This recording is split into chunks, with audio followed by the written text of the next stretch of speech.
All right, guys. We have today, I have whipped up a tier list because I thought it would be really fun to go through and rank all of the water units in the game. You know, I am, after all, self-proclaimed water only master.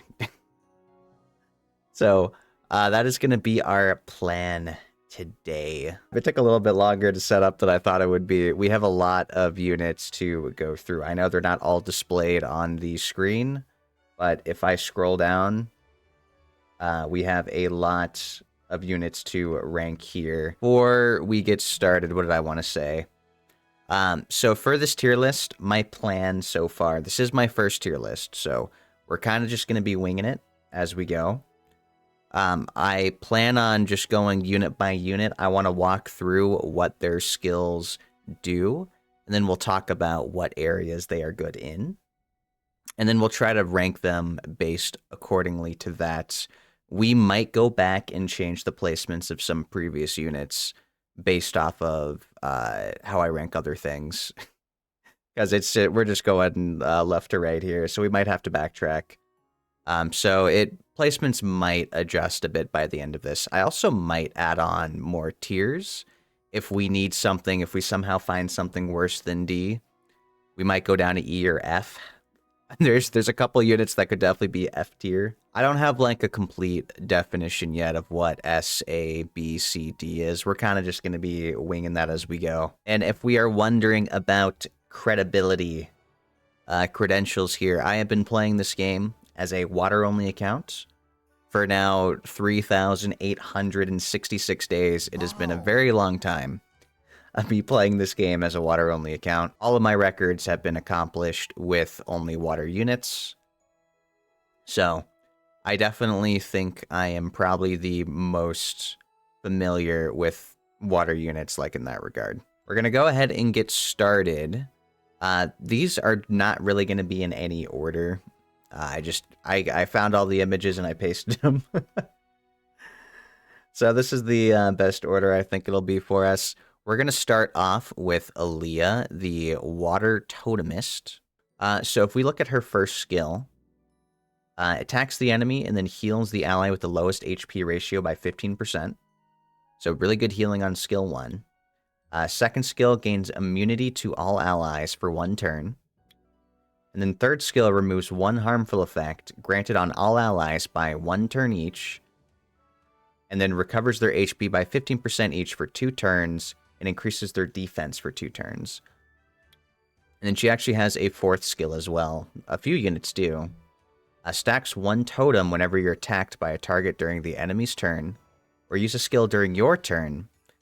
And then you become able to use the Sea Tribe totem skill when you stack 3 totems. And this skill recovers the HP of all allies by 20% and gives a defense buff for 2 turns and immunity for 1 turn when you use the skill.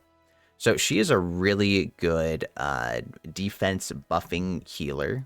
Where was I? She's a really good unit overall. I actually use her a lot in RTA if I want like a slow team. She's like pretty much like a core unit for that, for like these tanky bruiser teams. She has defense buff, which is really good for other defense-based units. The only downside is that this skill 3, this recovery is over time recovery. It's not instant healing. So it's the cleanse into the HP over time. And then this one actually is instant healing. So it's a little different, but she doesn't heal as much as the Wind Totemist. But I still think she's a super, super solid unit. I really like the Water Totemist. I want another one. I have her runed up very tanky. A lot of HP, a lot of defense, because she does defense buff, a lot of speed. We have her on Violent Will. Water Totemist is really, really good.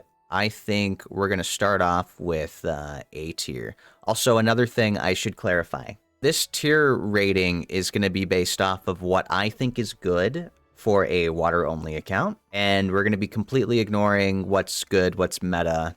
Because my priorities are very different compared to other players. So Water Totemist, we're going to put her in A rank because I think A is probably going to be my tier for like super, super solid overall.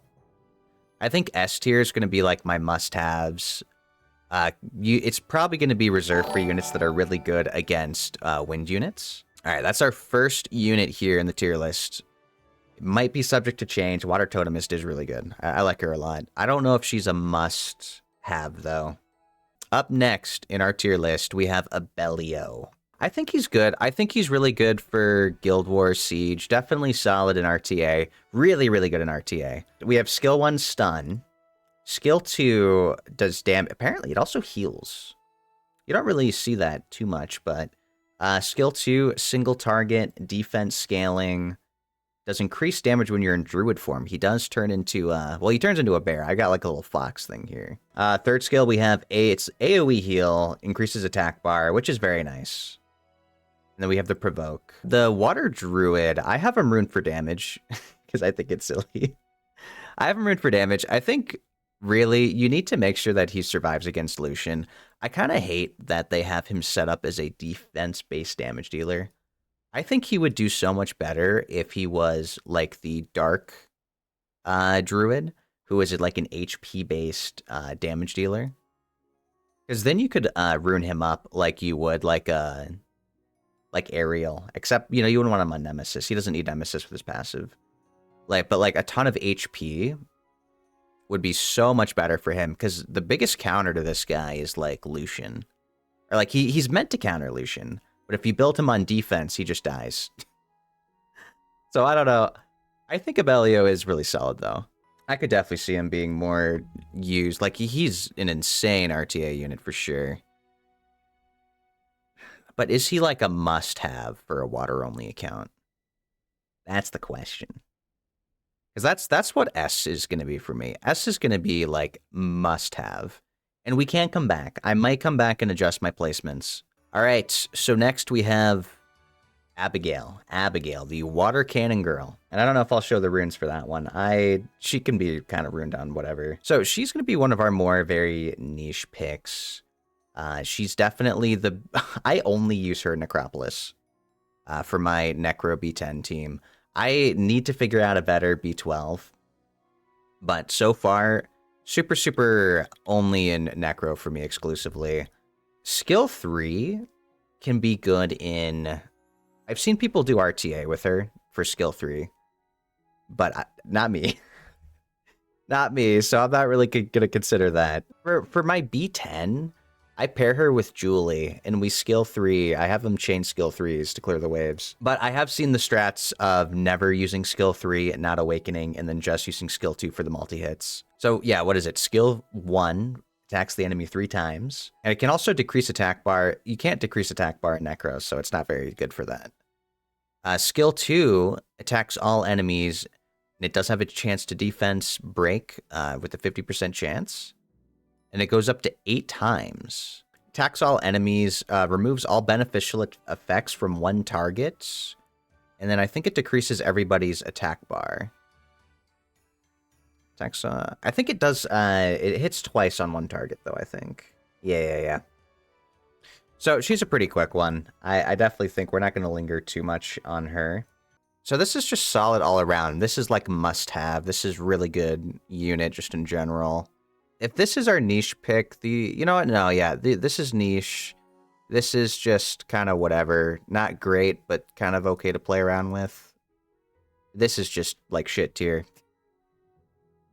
D is shit tier. It's bad.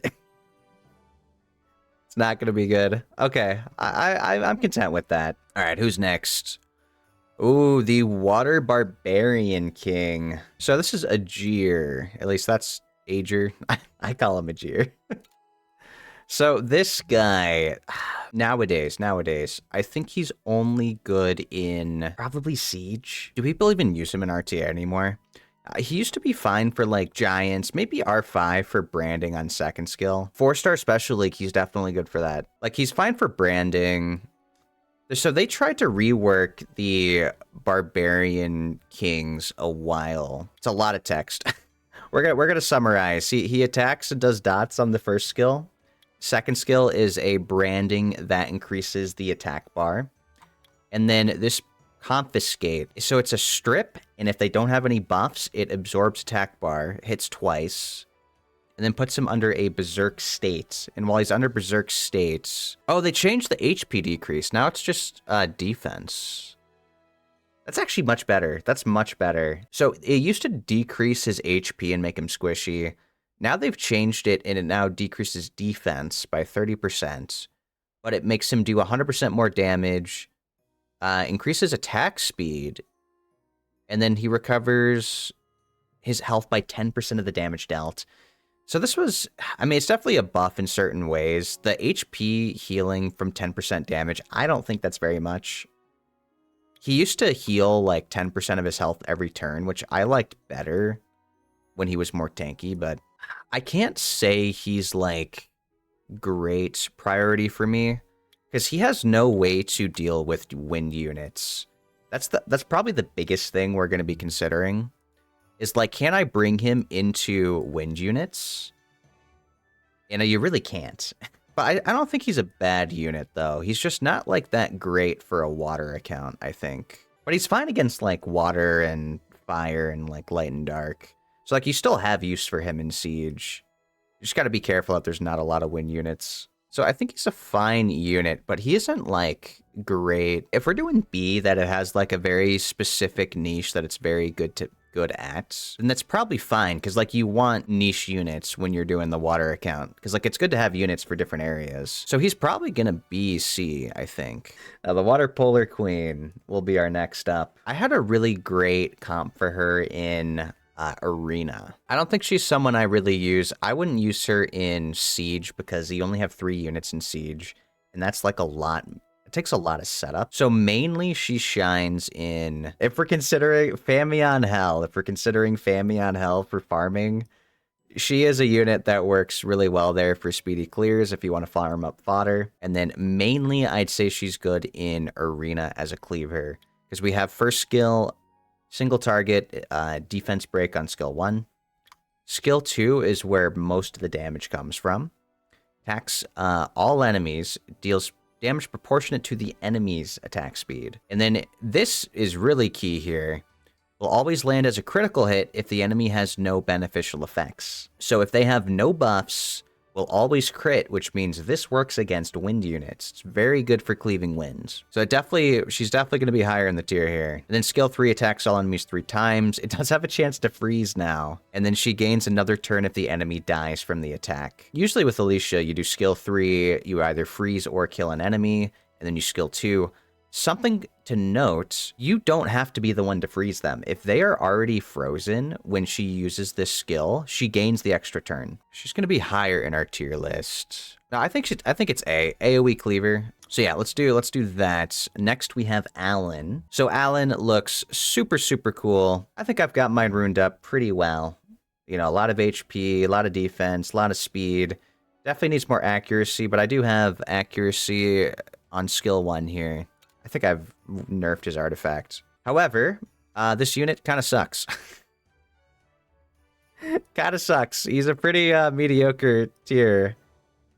He looks great, but I think he just needs way more in his kit. Like, so he has skill 1 defense break that can technically provoke with a low chance. It's like a 30% chance. Deals damage based on max HP. And then second skill is a taunt, deals damage based off max HP and does provoke.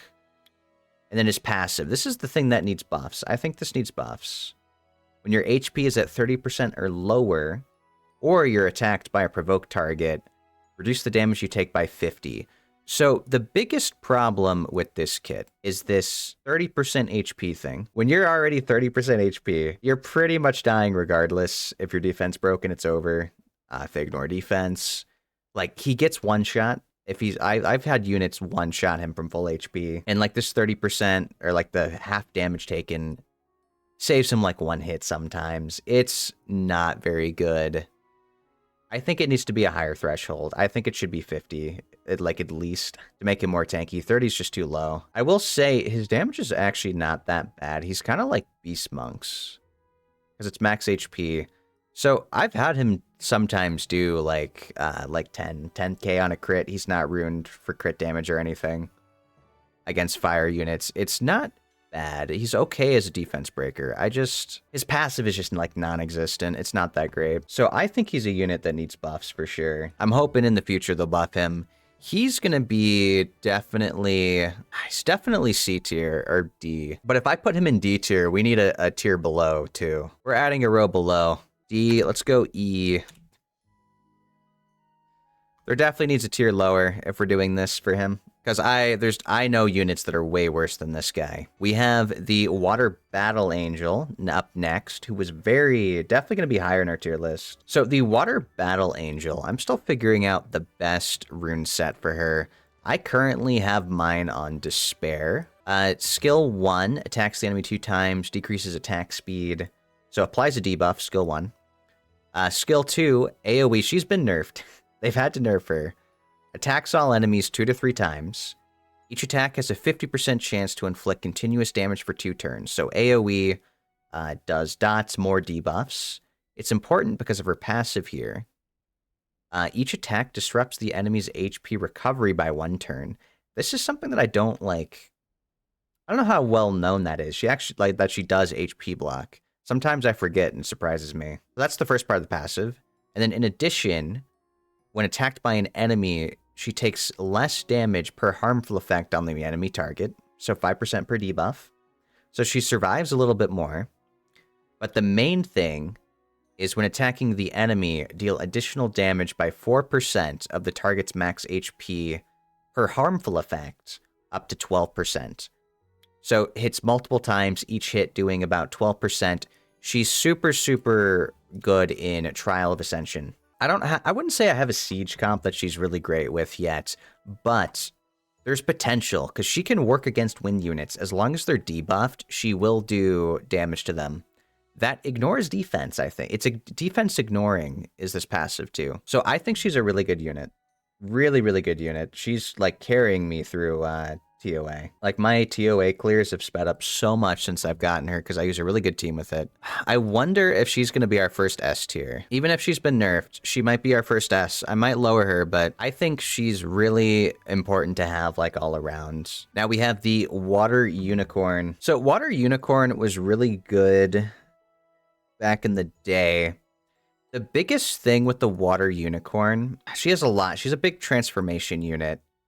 So she has like 2 different kits. So skill 1 is a provoke, does damage, or it's a freeze, not a provoke. Skill 2 is the provoke, and then recovers your HP by 10% each turn, and increases defense when you're attacked. And human form is where the real value comes in. Still a freeze on skill 1, but she removes all debuffs and buffs defense with skill 2. Her skill 3 passive grants immunity every time she takes a turn. I use her with the Water Bulwark. So, so good. Great combo. Water Bulwark, Water Unicorn, and Molong.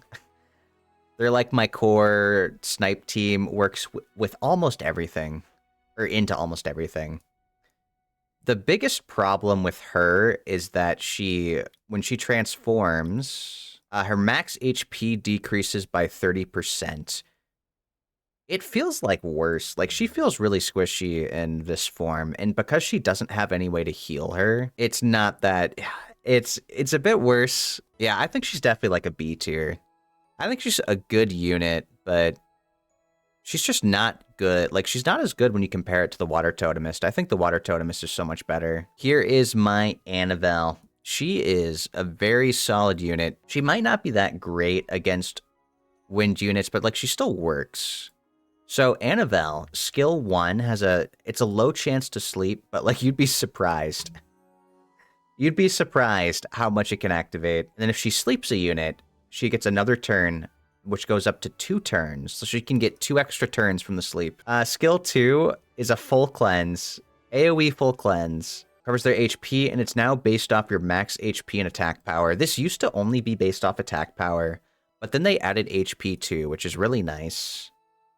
Because you want to build her tanky still. And then skill 3, I've actually noticed. So this attacks all enemies 3 times. Each attack has a 70% chance to decrease defense for 3 turns, and lower attack speed for 2 turns. This attack will deal more damage according to your max HP. When did they add this? I actually didn't know that. Okay, so it goes up to 80% chance.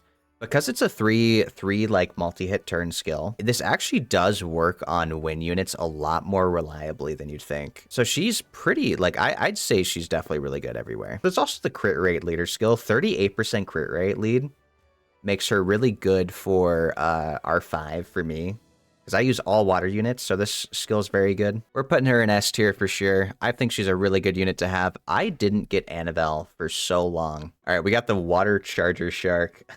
Okay. We're going to look over his abilities. We are going to look at his kit. We're going to gloss over it a bit because the units, I have not found a single place he's good in yet. I think he's a unit that may be fun once he gets a second awakening. 23% attack speed. So usually speed leads can be really good depending on the units. There's always potential when there's a second awakening if they have speed lead. But skill 1 attacks increases crit rates. Skill 2, it's single target, decreases attack power and attack speed. And then his passive, when landing a crit, it does additional continuous damage for 1 turn on the target.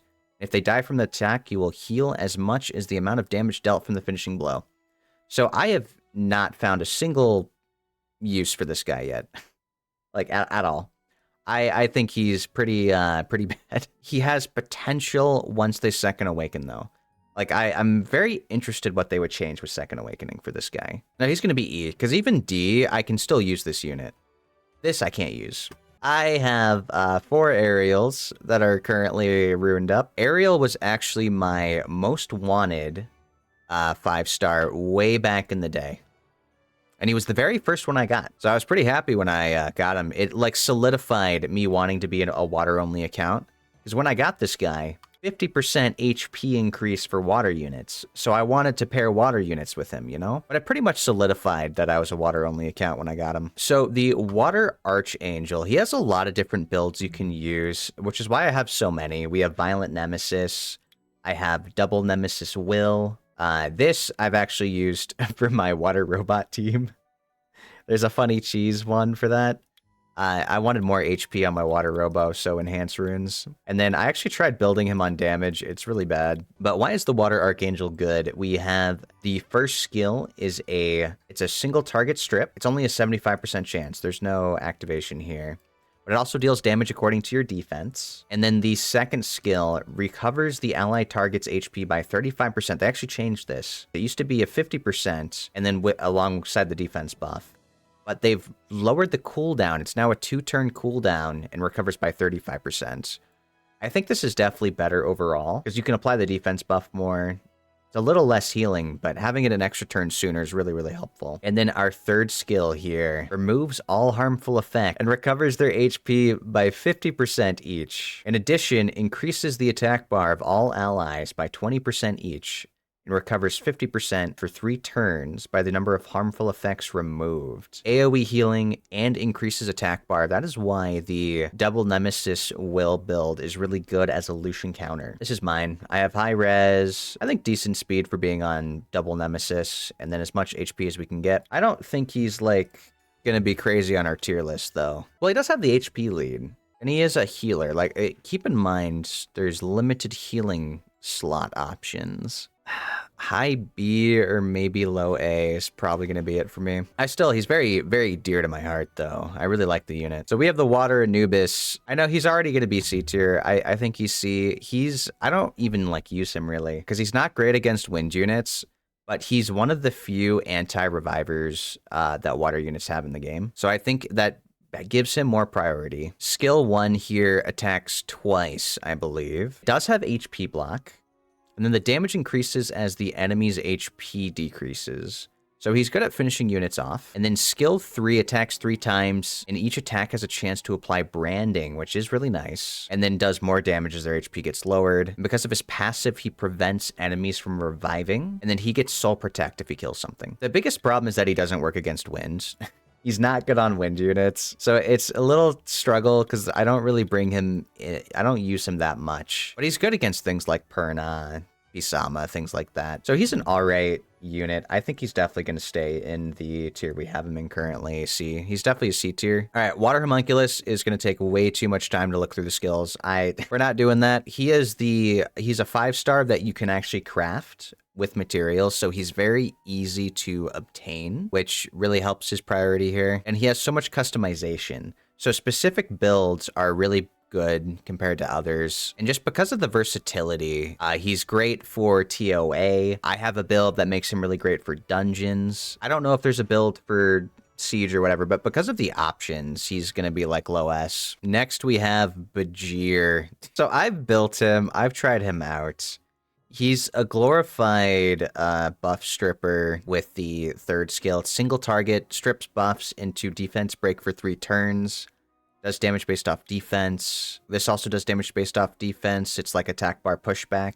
And it's guaranteed if they have debuffs. So he actually has pretty good damage ratios if you build him as a damage dealer. Because like you can use him. Arguably you can use him. We have next is the Water Beast Rider. She's not a great RTA unit for me because she's not really good against wind units. Does damage based off of how much faster you are than the enemy. Skill 2 is a defense break. Decreases attack bar and absorbs attack bar for each harmful effect. Okay. And then skill 3 attacks the enemy. It removes beneficial effects and then ignores the enemy's defense by 25% for each beneficial effect removed, and then increases the attack bar up to 50% of all allies in proportion to enemies' HP lost from the attack. The Beast Riders all got nerfed. She just hasn't been the same since. She used to like consistently ignore defense. Someone with 4 debuffs or like buffs. Like when's the last time you fought someone who has 4 beneficial effects at the start of combat? Because you want to use her as a first turn attack bar booster. And so it's been so mediocre after that. Like you can use her as a damage dealer that also boosts attack bar. Like her kit is good. It's just not good against wind units. And she's like she's exclusively a PvP monster. So she's PvP, but not good against wind units. And that like makes her not useful for me. I don't really use her. Actually, no, maybe it's C. We'll put her with the Bajir tier. Okay. Next, we have Bastet. I have a solid Bastet, guys. This is a 315 speed Bastet. High HP, high defense, kind of low accuracy, but the artifact gives more accuracy here. And for those of you wondering why she's so fast, you know, I'll show speed, of course. We'll show speed. This is a quad speed, a 34 speed rune. 1 off from perfect. This is a 28. This is a 27. And this is a 35. This is a perfect quad speed rune. It rolled max speed value. So that's why my Bastet is so fast. These runes could use even more speed, honestly. I think Bastet is definitely a good unit. We have attack break on skill 1. We have AoE defense break, increased chance to glance, and HP block on skill 2. And then skill 3 increases attack bar of all allies by 25 each.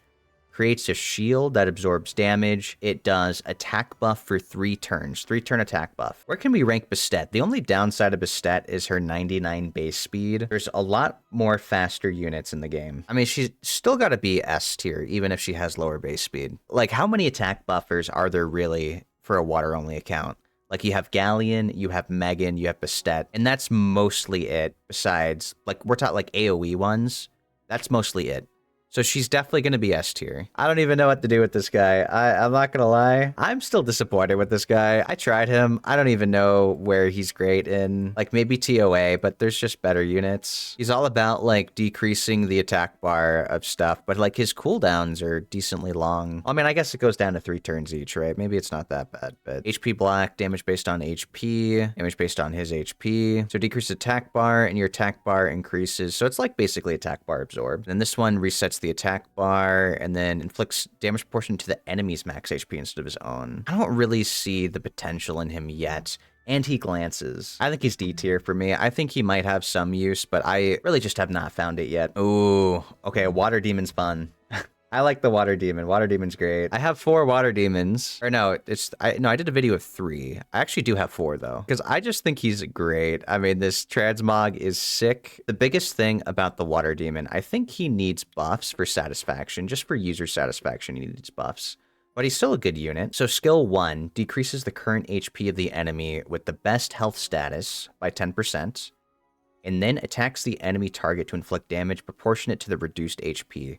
So 10% of someone else's health, and it does extra damage based off that. So it's great against things with really high HP. He was actually really good in Giants for a while for skill 1 because it did a lot of damage. And then we have Madness. Consumes half your current health to attack the enemy, and it deals a portion of the enemy's defense as your HP status gets worse. So ignore defense as your health gets lower. My favorite thing to do with the Belial, I would go Water Warbear with Rena, and then him. And we would just stall and cycle turns for an easy siege win. I think against certain teams, it's just an auto win. He's a really good unit. And part of why he's so good is that he cannot glance. He can still miss crit, so keep that in mind. When enemies have elemental disadvantage, so like water units have elemental disadvantage on wind units, so they will always have a minus 15% chance to crit, which does suck. I think that kind of sucks. And that's kind of why I don't use him as much now, because he can miss crit with a 15% chance, and it feels really bad when you do miss. The allies and enemies act for 12 turns. When you're dead, you'll revive with little HP and gain a turn instantly. So you gain a turn. The only problem with this passive here, I think they shadow changed it. So when they first changed this passive for the gain an instant turn, he used to interrupt things like Antares, like the Fire Lich. He used to be able to interrupt things like the Fire Lich, which was amazing. It was so great. It lasted about 2 or 3 days, and then Com2uS shadow patched it. They never talked about it in patch notes, but I think it got shadow patched. That's my conspiracy theory.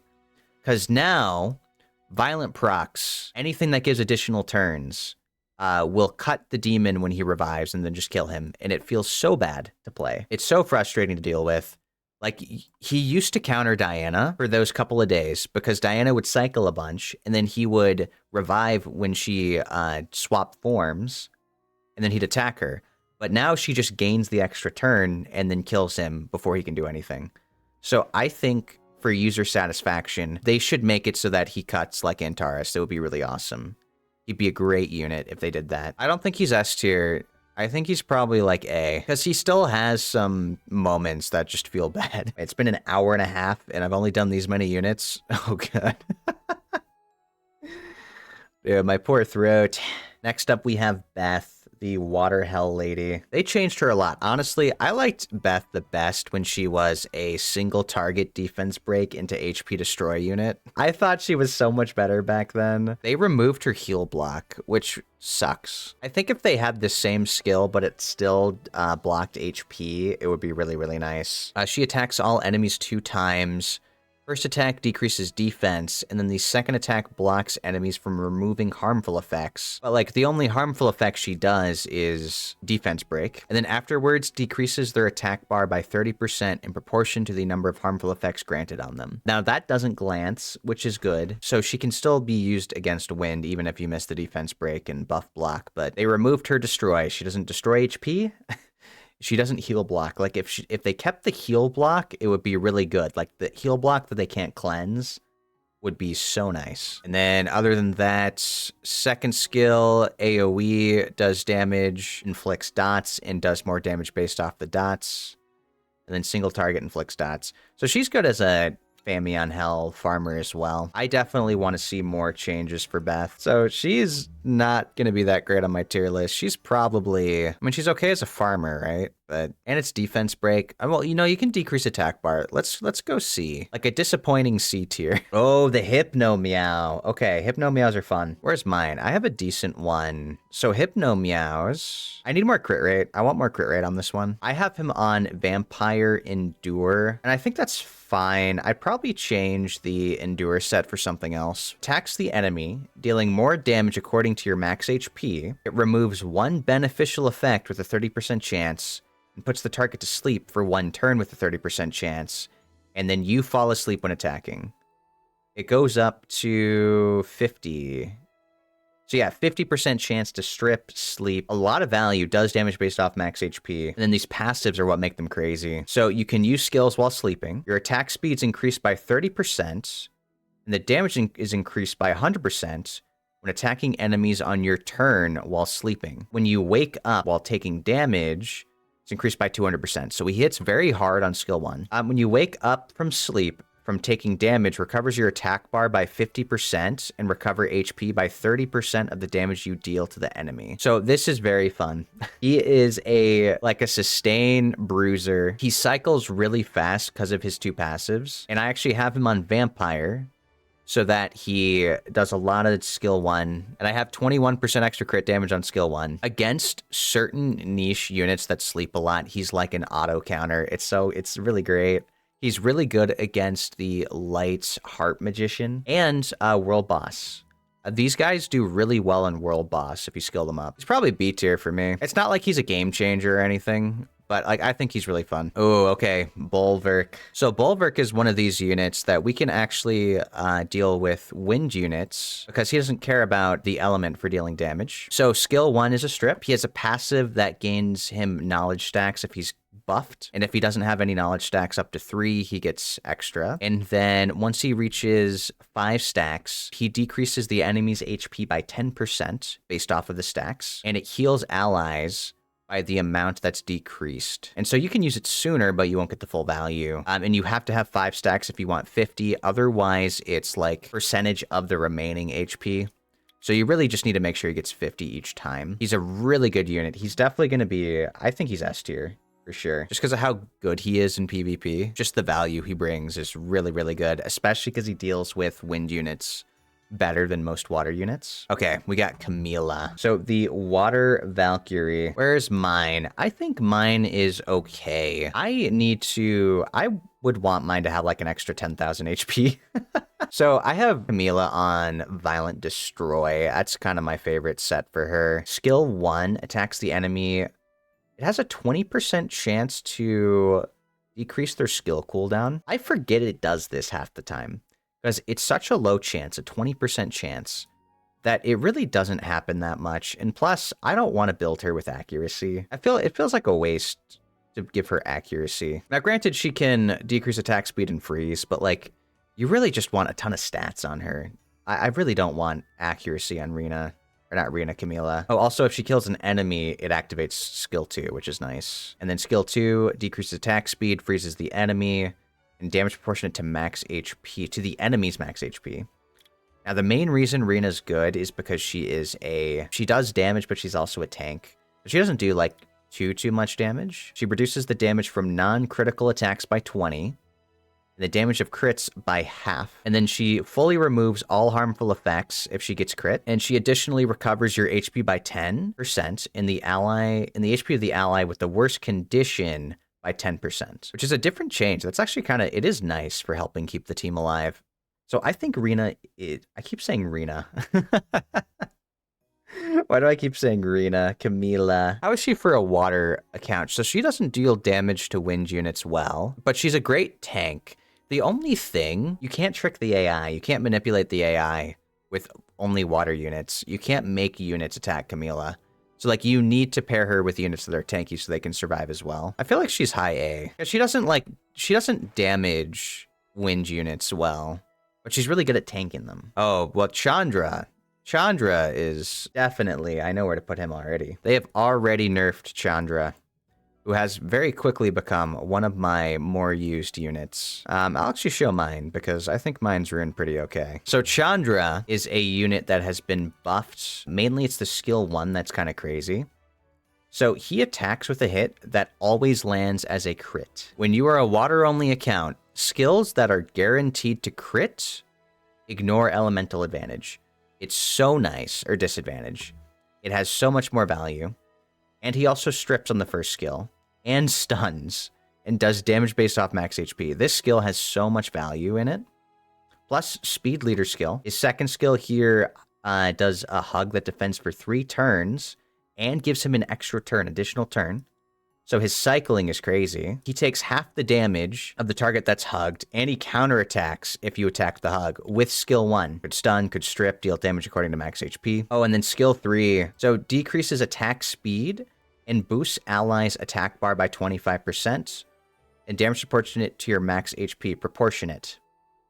So he's a speed lead that is an attack bar booster that does well into wind units. He's definitely S tier for me. I actually use him in my RTA comp now. He's really, really good, but he's really good in siege. So we're going to put him definitely on S tier, and he might... Honestly, I think he's better than Annabelle for me. Okay, Chilling. Where is this sucker? Okay, so Chilling the water pumpkin something. So Chilling, he's actually a really good unit. I think he's going to be higher tier here. He's a single target stripper, but he strips a lot of debuffs. Third skill hits 3 times, has a chance to decrease attack speed, and it does damage based on your attack speed. Skill 2 increases the attack speed and crit rate of all allies for 2 turns. And then skill 3 steals a beneficial effect. Your attack speed increases according to the number of beneficial effects on you. So skill 1 does a lot more damage when more buffs. And then in addition, recover your HP by 10% when you steal 1 beneficial effect from the enemy. So Chilling is a really good single target stripper. He's like so good into enemies that do a lot of buffs. I think he's A tier. I think he's their first 4-star in A tier. I think he's A tier for sure. Okay, we got Chao. So Chao needs buffs. I think Chao is so cool. I have a lot of Chaos. He was definitely another unit I really wanted. I have 4 Chaos built. Actually, I think I have 5. I have 5 Chaos built. Because I think I have one here. Yeah, my rep monster too. I have 5 Chaos. Because I built 5 of them for TOA. I made a video on if you could beat TOA normal with 5 Chaos. And I thought that was funny.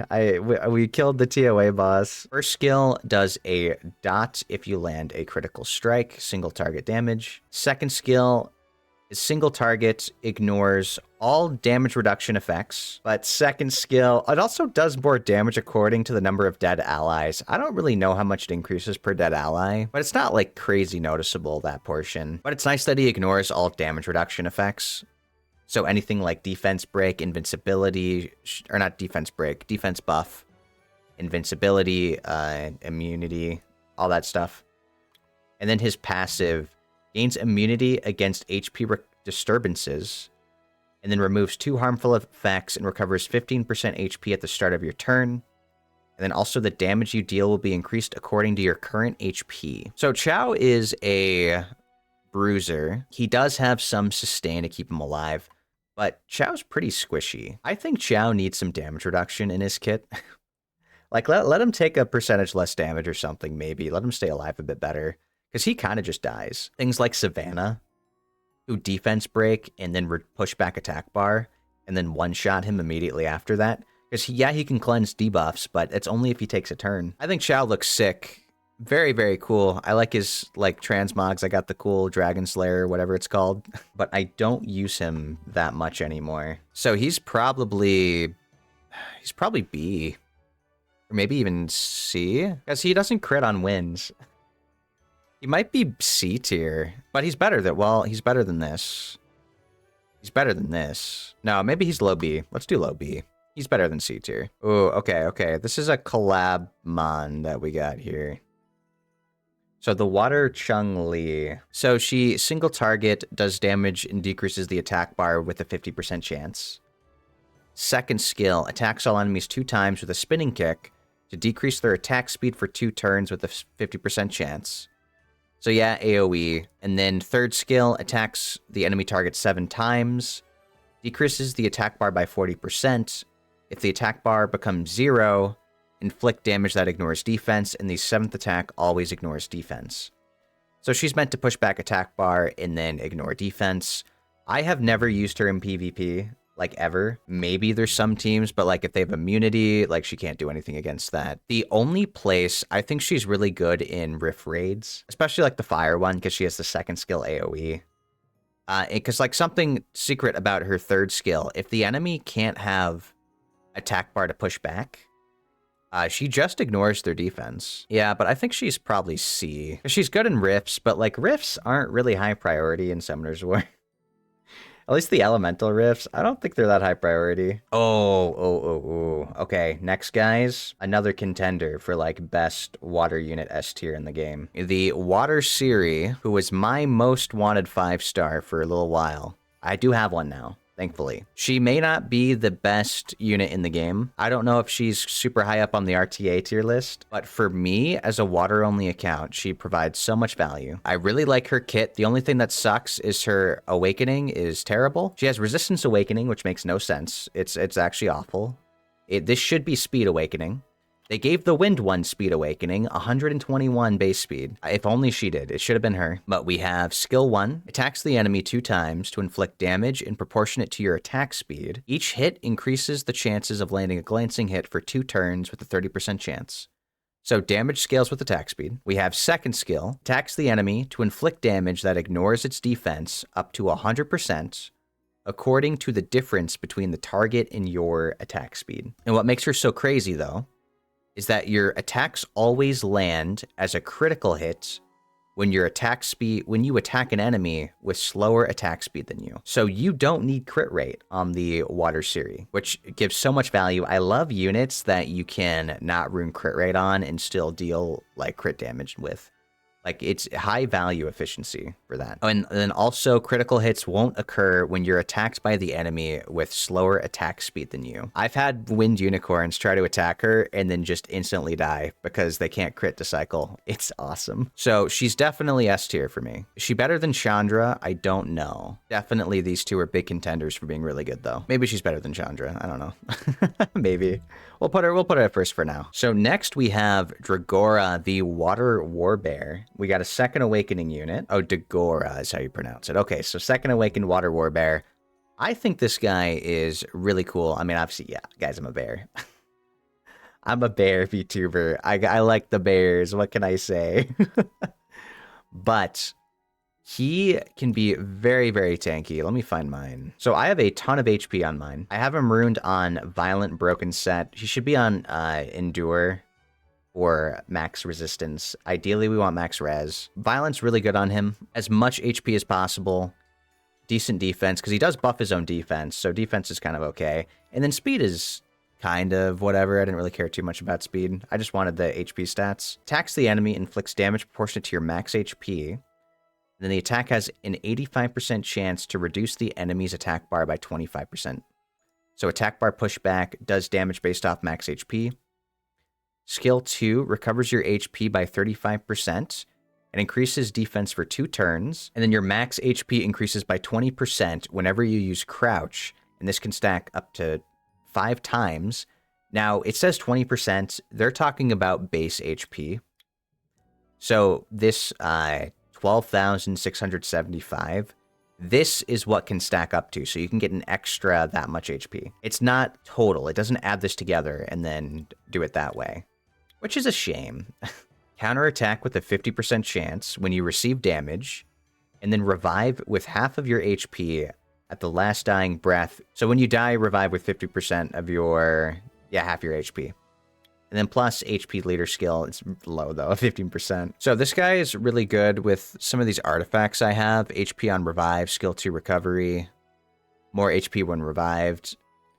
I think he's really, really fun. He's actually a really solid water tank for certain options.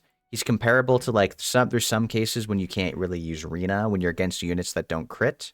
So like the Wind Onimusha is a unit that doesn't crit, so he kills Rina, but the Water Warbear can tank through him pretty easy as long as you have some extra healers. He might need a little bit extra healing. Yeah, let's do low B. I like him. He's a bear. He gets a little more increase because he's cool like that. All right, we got the Water Sniper. So Water Sniper is cool. He's specifically only good for his third skill, really. First skill ignores damage reduction effects, single target damage. Second skill removes all beneficial effects on the enemy, and then deals damage according to the number of beneficial effects removed. And then third skill aims at the enemy's head and inflicts damage that ignores the target's defense. So he fully ignores defense. This skill 3 does a lot of damage. You're probably shooting like 60k, ignore defense. The only thing is that he doesn't crit on wins. He's still really good in that regard, so we're probably going to be putting him at B. Okay, Water Dhalsim. Where is this guy? So this guy is really good exclusively in Giants B12, and I actually have him in Giants or Dragons B12 too. He attacks the enemy and stuns for 1 turn with a 30% chance, single target skill. Second skill attacks the enemy 2 times, Each attack having a 50% chance to decrease the defense for 2 turns. So defense break on skill 2. We don't really use him for the defense break, but it is nice that he has it. And then his passive increases the damage by 100%. If you get a turn without getting attacked for 1 turn, and then you gain another turn instantly after attacking. The effect of gaining a turn is activated only once per turn. This means that violent runes will not apply after this passive. So he doesn't work well with violent. However, if you get attacked and then violent proc, you'll gain the extra turn after that.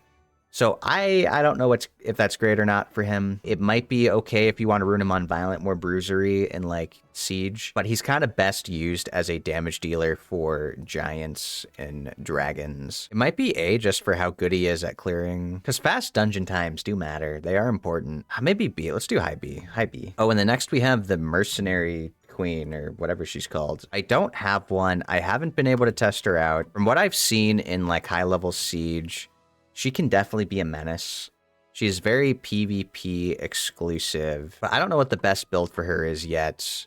Attacks the enemy 2 times, decrease the enemy's defense for 2 turns with a 20% chance. That goes up to 40% hitting twice. That's actually okay. And then attacks the enemy 3 times to inflict continuous damage for 2 turns and decreases their attack bar by 20% with the 50% chance each. So CC, I kind of wish this was absorb. I feel like it'd be better if she cycled more with that. And then her passive grants up to 3 effects of the Might of the Clan to your stats when the battle begins. So you have to have really high stats for her. So if you have enough attack power, your damage dealt is increased by 100%. If you have enough defense, the damage received, you take 30% less damage from enemies. If you have enough attack speed, she removes 1 beneficial effect with a 50% chance. And I think that goes up to 70% chance. I feel like she's a really hard unit to stats. So I don't know if she needs buffs or not. I haven't gotten to try her out yet myself. But I definitely think she'd be a solid unit, though. We're going to put her in A tier. I think she'd be solid. I just haven't gotten to try her out yet. It was the second awakened water elemental. Okay. Skill 1 does damage and inflicts continuous damage for 3 turns with a 70% chance. Skill 2 does ignore defense single target and then recovers the attack bar by 30% if the enemy gets defeated by this skill. Third skill is Ice Prison. Puts the enemy in a prison of ice, freezes them for 2 turns, and absorbs the attack bar by 30%. So, she's mainly good for her ignore defense skill 2. Skill 3 does do CC, and it does decent damage, but most of the time, you're bringing her to ignore defense, and not necessarily to CC, so you don't really have her with, like, a stripper. So I don't know if she's that great. I think she might be worse. She's worse than the water sniper, because she does less damage. So she's either low B or high C, maybe. Because I do think it actually matters how easily you can obtain her. Like, you can farm for this. You have to summon for this. And then we have the Water Amazon. I am actually looking forward to when this unit gets a second awakening. I mean, a lot of them. I actually used to use a Water Amazon for Giants B10 with 3 second awakened Inugamis. It gets 30% increased chance to crit, and that does damage proportionate to the enemy's max HP. So it was really good for Giants. You only needed 70% crit rate. I was just praying she would never use this skill. 2 magic arrows, which have a 40% chance to freeze the enemy. And then skill 3, attacks all enemies 4 times. Each attack has a 75% chance to decrease the attack bar by 15. And the rate goes up. I don't know if it's 25 and 85. It might be 85 and then 25, something like that for the harmful rate. AoE decreased the attack bar. And then the Inugamis kept teaming up, and she'd do a lot of damage with this skill 1. I thought it was fun. I think it'd be interesting to see her as a second awakened unit now. I thought it was cool. But that was the only way I had use for her. So could maybe use her in TOA as a CC unit, but there's just better options. All right, let's do another second awakened unit. I think she's really solid, actually. First skill attacks 3 times. And then freezes the enemy for 1 turn. So she freezes really consistently on skill 1. Second skill removes all harmful effects on the target ally. Increases the target's attack bar by 25%, and recovers its HP, and then it's proportionate to attack power. She can heal plus boost attack power, and cleanse. Very nice on second skill. Then third skill puts the enemy to sleep. This is an irresistible effect. The enemy cannot resist her sleep. It is really, really good for that. Because of that, she's going to be probably A tier. She's an A tier support, I think, because she's really easy to get to. I actually don't even know if this unit's good. It's kind of the same as the other one. Fires 2 shots. It can fire another shot based off your crit chance, which is cool. Then each attack can decrease the attack bar. Second skill attacks the enemy and stuns it, and if they're stunned, you gain another turn, so it's good cycling. And then damages all enemies and decreases their attack bar by 75% each. Stuns the enemies who have less than 30% attack bar. They're okay as a CC unit for like TOA and stuff that can cycle. I don't think they're that great. They're probably D tier, maybe a little higher up. All right, Water Neostone hits 2 times, has a chance to glance. Second skill is a single target strip that removes all beneficial effects. If you remove more than 2 buffs, it increases allies' attack bar by 20% each. And then third skill heals all allies by 30% of your max HP and increases defense. Then the shield lasts 2 turns and is equivalent to the excess healing. I think she's like okay, but I don't think she's as good as she has been in the past. She was really good in the beginning of the game. So yeah, I think she's probably C tier. I don't think she's a game changer. This one, dude, we don't even have to look at this. We're putting her in E. She's a shit unit. They reworked her and they took away the only thing that made her interesting. I don't want to use her. Like, I have not been able to find a use for her now. The Water Espresso Cookie. So attacks the enemy and prevents them from receiving beneficial effects on skill 1. Skill 2 attacks all enemies 3 times, decreases their attack bar by 25%, and attacks them once more to freeze for 1 turn with a 30% chance. And then if the enemy's attack bar is 0, you're guaranteed to freeze the target. So you want them to be at 0. But here's the thing. Attacking the frozen enemy reduces the target's attack bar by 30%. If you attack the frozen enemy on your turn, the damage dealt will be increased by 200%. I know 200% damage is a lot, but like, you need other units to freeze for her, right? They just take a turn. Maybe if she absorbed the attack bar and then she like did skill 1 damage and snipe something. I have not been able to see like the potential of it yet. I feel like I enjoyed the extra like dot effect. I want to rework a kid again. I don't know. I mean, she might be better up in the tier for other people. Maybe this is just my personal preference. I have yet to find the potential for this. We'll go D. Maybe there's still uses for her. So he's interesting. He's kind of tricky to use. So he attacks the enemy to inflict damage that ignores all damage reduction effects on skill 1. Skill 2 does a counterattack effect and threat state on an ally target.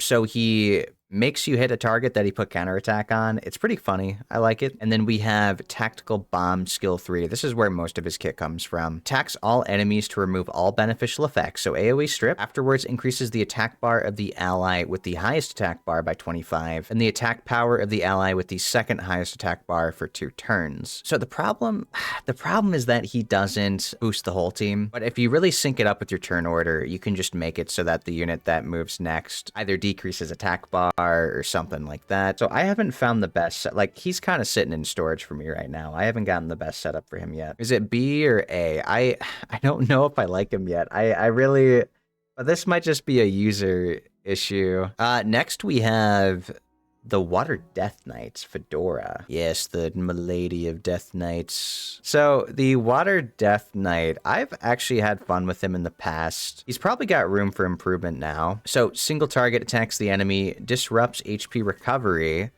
with an attack that increases damage according to your max HP, and then attacks the enemy 2 times, weakens their attack power and defense. Attack deals more damage according to max HP. And then third skill here, removes all harmful effects, grants Endure for 1 turn, and then grants immunity and HP recovery for 2 turns. There's been a tech where you put him at like low star level on like double Nemesis Will or something, and then he cuts in against like the Water Ryu. But that's mostly what I see people use him for now. I think he's probably like C tier. Where is this Pirate Captain? Here we go.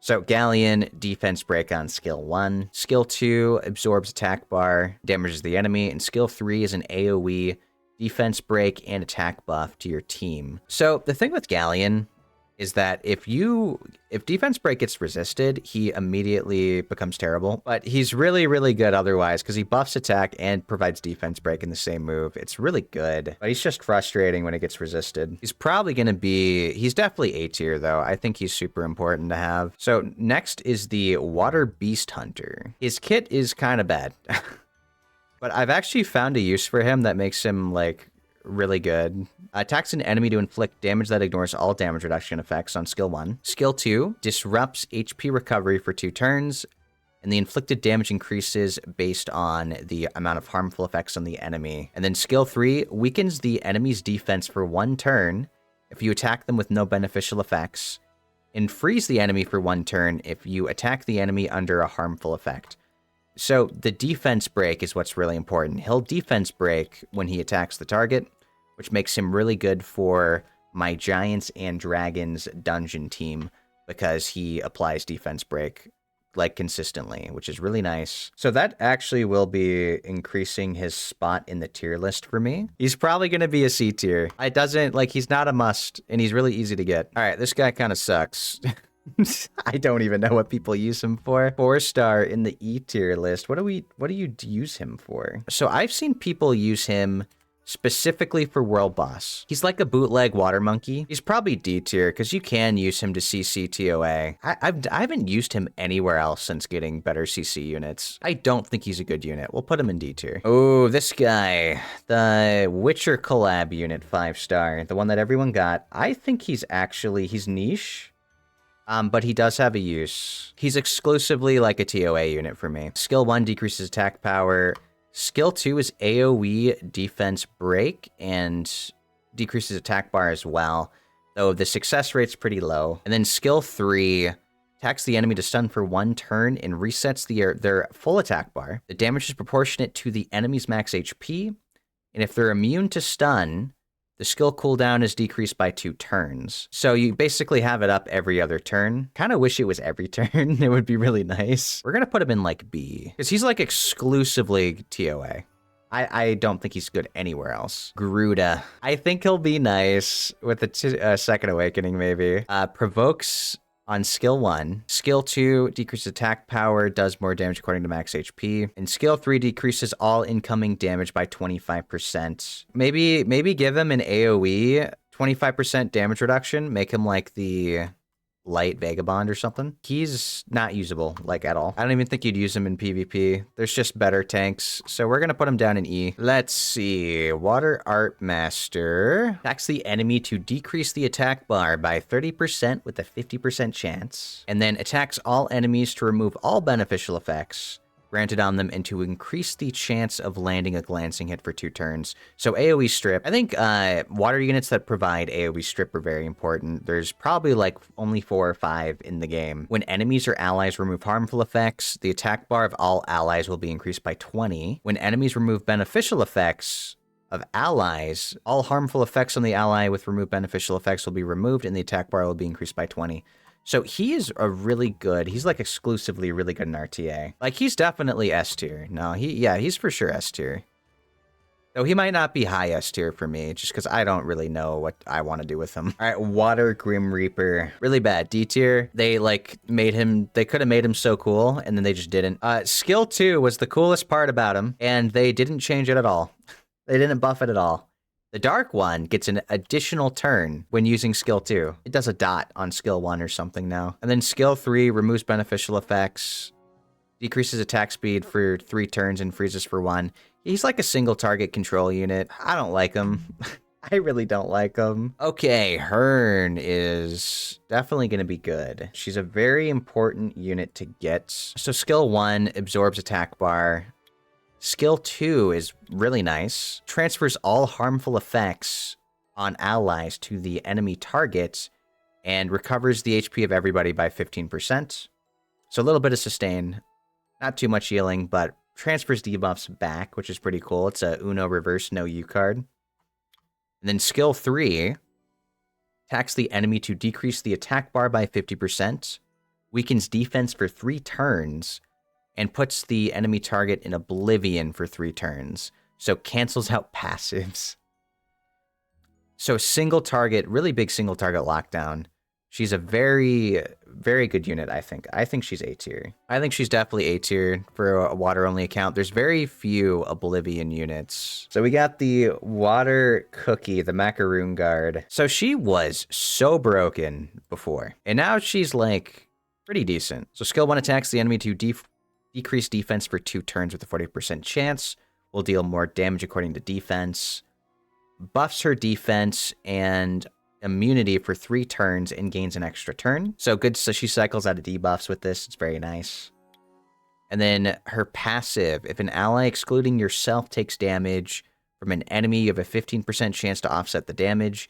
Attack the enemy and deal damage proportionate to your defense and stun for 1 turn. She used to be like Omega broken because it applied to everybody and there was no counterplay. Now they've made it so that it doesn't work on herself. But the problem is that she kind of just gets ignore defense killed now that she can't protect herself. She's probably just A tier. Yeah, my biggest thing with her is that her, like, she dies to ignore defense very easily now that she can't block her own block herself with her passive. Oh, and then Water Inugami. Okay, I actually have a really good Water Inugami. You can't take duplicates into, like, dungeons. It used to be 3 Inugamis into everything was the tech. But they nerfed that. They didn't like that. So, Ikaru is still really good in Siege and RTA. I like him for that. He does Defense Break Skill 1, and he can team up with up to 3 allies. So you can get 4 team up if you have enough defense. And this passive does the counterattack and attack bar increase. It's okay. It's okay, but we also get speed lead. But my Inugami, I have him on an extra plus 2,434 defense, because I think it's 2,416 is the amount that you need to team up with. We have solid HP, decent attack power, solid defense. I wish that he scaled with defense. He needs some defense scaling, like, or something. Like, he needs, this passive needs to make him do damage based off defense. And, like, decent speed with, like, about 50 accuracy, because I have artifacts. But he's on Violent. This is a Violent Ikaru that has that much, that can meet the defense threshold with that much speed for my RTA comp. I have a really cool RTA comp. So standalone, he kind of, like, sucks by himself. I think he could use some buffs. Like, he just needs to deal damage according to his defense, and he'd be great, I think. But I still think he's a good unit. His team up is just so fun for my RTA comp. I'll have to show you guys it later. 3 hours and we still got, like, a lot more to go. I'm kind of speeding through it a bit more. I was kind of slow at first, I think. I think they're called the Shadow Maiden, I think, Irene. Skill 1 does glancing for 2 turns. Skill 2, this is a unique debuff, or buff. Grants reflect harmful effects on the ally target for 2 turns. And the ally goes under the threat state while the enemy attacks with a single target skill for 2 turns. Okay, and it reflects all harmful effects except inability effects. She doesn't really want to be attacked because of her 3rd skill here. I think this still could use buffs, but it has potential because you can damage enemies that are wind with it. So steal 2 beneficial effects. It used to be 1. They buffed it now to 2 in a recent balance patch. Absorbs all attack bar. Absorbs all attack bar. Wait a second. That's new. That's actually new. I didn't know that she attack bar absorbed. That's actually better now. Absorbs all attack bar and leaves the target out of the battle to decrease its HP by 5% whenever the enemy and the ally's turn ends. The effect lasts for 10 turns, and its duration is decreased by 1 turn if the caster gets attacked. It can only be used on 1 monster at a time. So my biggest problem with the skill so far is I think the cooldown is too long. The enemy breaks out very quickly because it's only 10 turns. I think this should be 20 and have potential to 100 to 0 something, because it doesn't even work when there's 1 target left. So I think it should be 20 turns, and then the enemy has to attack you to decrease it sooner. I think it'd be really cool. I think they'll be much better. Either that or this needs to be a lower cooldown so you can have it up more frequently. So we're going to put her, she's probably B, honestly. All right, Water Succubus. I have a transmog for this one because for obvious reasons. All right, Water Succubus. Sleep on the first skill. Puts the target to sleep for 1 turn with a 50% chance. And recovers the attack bar by 50% if the enemy falls asleep after the attack. 25, it's 80. I think it's 80% chance. So they cycle a lot. They gain a lot of attack bar when they're slept. They don't wake up targets that are sleeping, which is really great. So she works well with the Hypno Meow and, like, Sonnet. Skill 2, attacks without waking up the enemy, disrupts HP recovery, puts them to sleep for 1 turn, and increases the damage by 50% if they are asleep. And then skill 3, attacks without waking up the enemy that's under sleep, attacks 4 times to recover 50% of the inflicted damage as HP, and absorbs 25% of the enemy's attack bar. And it puts the enemy to sleep for 2 turns if their attack bar is empty. Plus, she's got arena speed lead. So she's a really great CC unit that can still do damage without waking him up. The biggest thing is that you have to pair her with units that don't wake up enemies too. It's kind of tricky that way. I think she's a good unit. I just think she's... Well, actually, no, she's B. Something that is important to note, if a target is slept, you will not glance them when you attack the glancing target, which is really, really great. I don't think it's a guaranteed crit. You won't glance on them, which is I think is awesome. So it pairs pretty well together. If she can manage to sleep an enemy, then she can just like CC him even if they're wind. Oh, the Water Dokkaebi Lord. Okay, this guy has very quickly become one of my favorite units. One of my new favorite units. I think he's going to be S tier. I love HP-based fixed damage dealers. So skill 1 deals damage according to max HP and freezes with a low chance. Skill 2 attacks the enemy to inflict brand, steals 1 beneficial effect. Oh, no, wait. So he does damage according to 15% of the max HP, of his max HP. And then he leaves a brand if the enemy has no beneficial effects. So branding's great. Does really good. It's like 10,000 damage or something with this. Because it ignores defense too. It's according to his max HP. It's pure damage. And then skill 3 recovers HP of all allies by 20% and attacks all enemies to inflict damage that increases according to your max HP and stun for 1 turn. And then in addition, absorbs the attack bar by 40% if your max HP is higher than the target, so he cycles well. He's a really good unit. I like him a lot. Plus Speed Awakening. So he's S tier for me, for sure. Oh, Josephine. Josephine's going to be good too. Attacks and stuns the enemy for 1 turn with a 55% chance, which will always be a crit. Doesn't glance. Very good. Good against winds, right? And then attacks the enemy for 2 turns and removes all beneficial effects with a 75% chance, and provokes the enemy for 1 turn. Afterwards, counterattacks whenever you're attacked for 2 turns, provokes the enemy for 2 turns if they have no beneficial effects. I don't know if this glances or not for that second part. I'm actually really interested to see. Oh, and then Josephine creates a shield that's proportionate to 30% of your HP on all allies for 2 turns. If you get CC'd, removes all harmful effects on herself, and then she counterattacks the enemy that attacked you and gains a turn. Very good. She's a great unit. No, she's very... But there's a lot of CC wind units, but they also increase cooldowns. I still think she's S. Where is Julie? So Julie is probably going to be A tier for me, at least. Back in the day, you know, not being able to use Lucian is really rough for a water-only account. Julie was the best bet. Julie actually has perfect AI on her skill 3 if she has full HP, which is really nice for dungeon consistency. The only problem, though, is that she doesn't do enough damage to one-shot waves. She used to for B10s.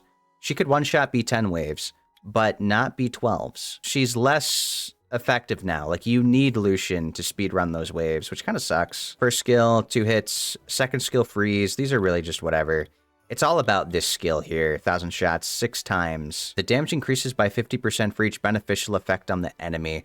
I think skill 3 should ignore damage reduction effects, and that would make her really good in dungeons, because she could get past the golem passives. I think that would make her really, really good for that. I hope they would do that. She's probably going to be A tier, man, but low A tier. Because she's like the best 4-star AoE damage dealer, I think. Okay, this guy, I have never gotten to use him. I don't have one.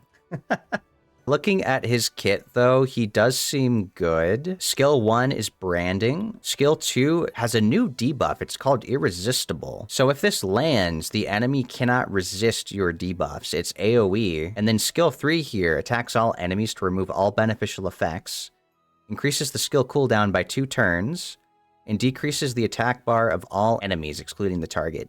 So AoE strip into cooldown reset of 1 target and decreases some attack bar. I think he's good as a stripper. Only 100 base speed, though, but I think he's probably good. I don't know if he's a must-have or not yet, because I have not been able to try him, but I definitely think he's in A tier. Okay, Casey is, like, only good in R5. Yeah, I have her in my R5 team. Skill 1 is increased glancing hits. Skill 2 is AoE decrease attack speed and defense break. Skill 3 attacks enemies randomly, does beneficial effect block, and then does more damage if she keeps hitting the same target. So anything like R5, when there's only one target to attack, this does a lot of damage. So that's pretty much what she's good for now, I think. It's probably C tier. Okay, next up is Khan. Is the second awakened Griffin. He's actually pretty good. The only thing is that he doesn't, like... He's not guaranteed crit on wind or anything, so he's not really good in that regard. But he pretty much has his own setup. So speed scaling on skill 1. Skill 2 is a defense break and attack power decrease. And then he gains attack bar for every harmful effect on the target. So he has good attack bar cycling, which is great because he can defense break and then cycle himself into skill 3. Pursuits the enemy to inflict damage that's proportionate to your max HP and attack speed. The damage increases by 15% for each harmful effect on the enemy. So he's good as like a single target setup nuker. Scales with HP and attack speed, so you build him like tanky so he survives a bit too.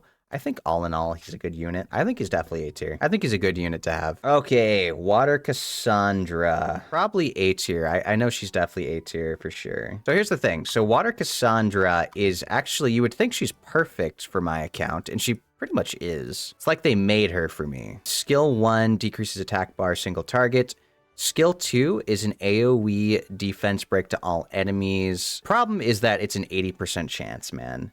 If this was 100, this needs to be 100% chance. It would be so nice. She also fills up her attack bar fully after using the skill. I've noticed in dungeons, her AI is really good on this skill. This skill she uses skill 2 if it's up, like constantly. She'll always use it, which is really good for the most part. Skill 3 attacks the enemy 3 times to leave a branding effect for 3 turns.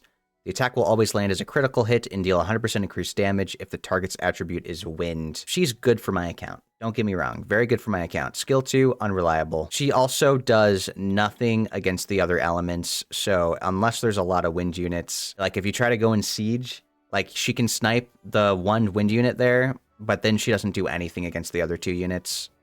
So it's kind of tricky how you use her. But she is good, so we're putting her in A. This guy's also shit tier. I guess we'll look at them real quick. Decreased attack speed, defense scaling. I think he freezes. Yeah, he's useless. I don't know if we'll ever get a second awakening, but maybe he will. And it would be cool. And then the Lizard Man is also really bad. Second awakening might be interesting with his passive, though. So skill 1 attacks the enemy 2 times and weakens the enemy's defense and inflicts continuous damage for 2 turns. The attack power increases according to defense. Attacks all enemies dealing damage proportionate to your defense. Decreases the inflicted damage from opponents with the wind attribute by 50. So he takes less damage from wind, which is cool. So once he gets a second awakening, he might be nice for me specifically. All right, we got the Water Samurai Kaz. So this guy, or is it Taz? So he was my first 6-star in this game. I thought he was so cool back in the day. They've reworked the samurais a lot. I haven't used this guy in so many years. The biggest thing, like, we defense break first skill, second skill scales with attack speed, and then third skill scales with attack speed, attacks twice, and it's all about their, like, Sword of the Supreme Skywolf. If it triggers, it has a chance to trigger on their attacks, and if it triggers, they get to take another turn, and it's like an AoE that ignores all beneficial effects that reduce damage. This skill just doesn't do enough damage. It really doesn't do much damage, so I don't know. He's not good. He's like really low tier. I think he's D tier. I've never been able, like, I have not been able to find a good use for him. Okay, Konamiya though. All right, so Konamiya is actually a really good unit. He's gonna be higher on the tier list. We have a stun on skill 1 with a really high chance. It goes up a lot. Skill 2 is Resurge. It fills up an ally's attack bar and gives them attack power buff for 1 turn. And skill 3 removes all harmful effects on all allies and recovers their HP by 15%.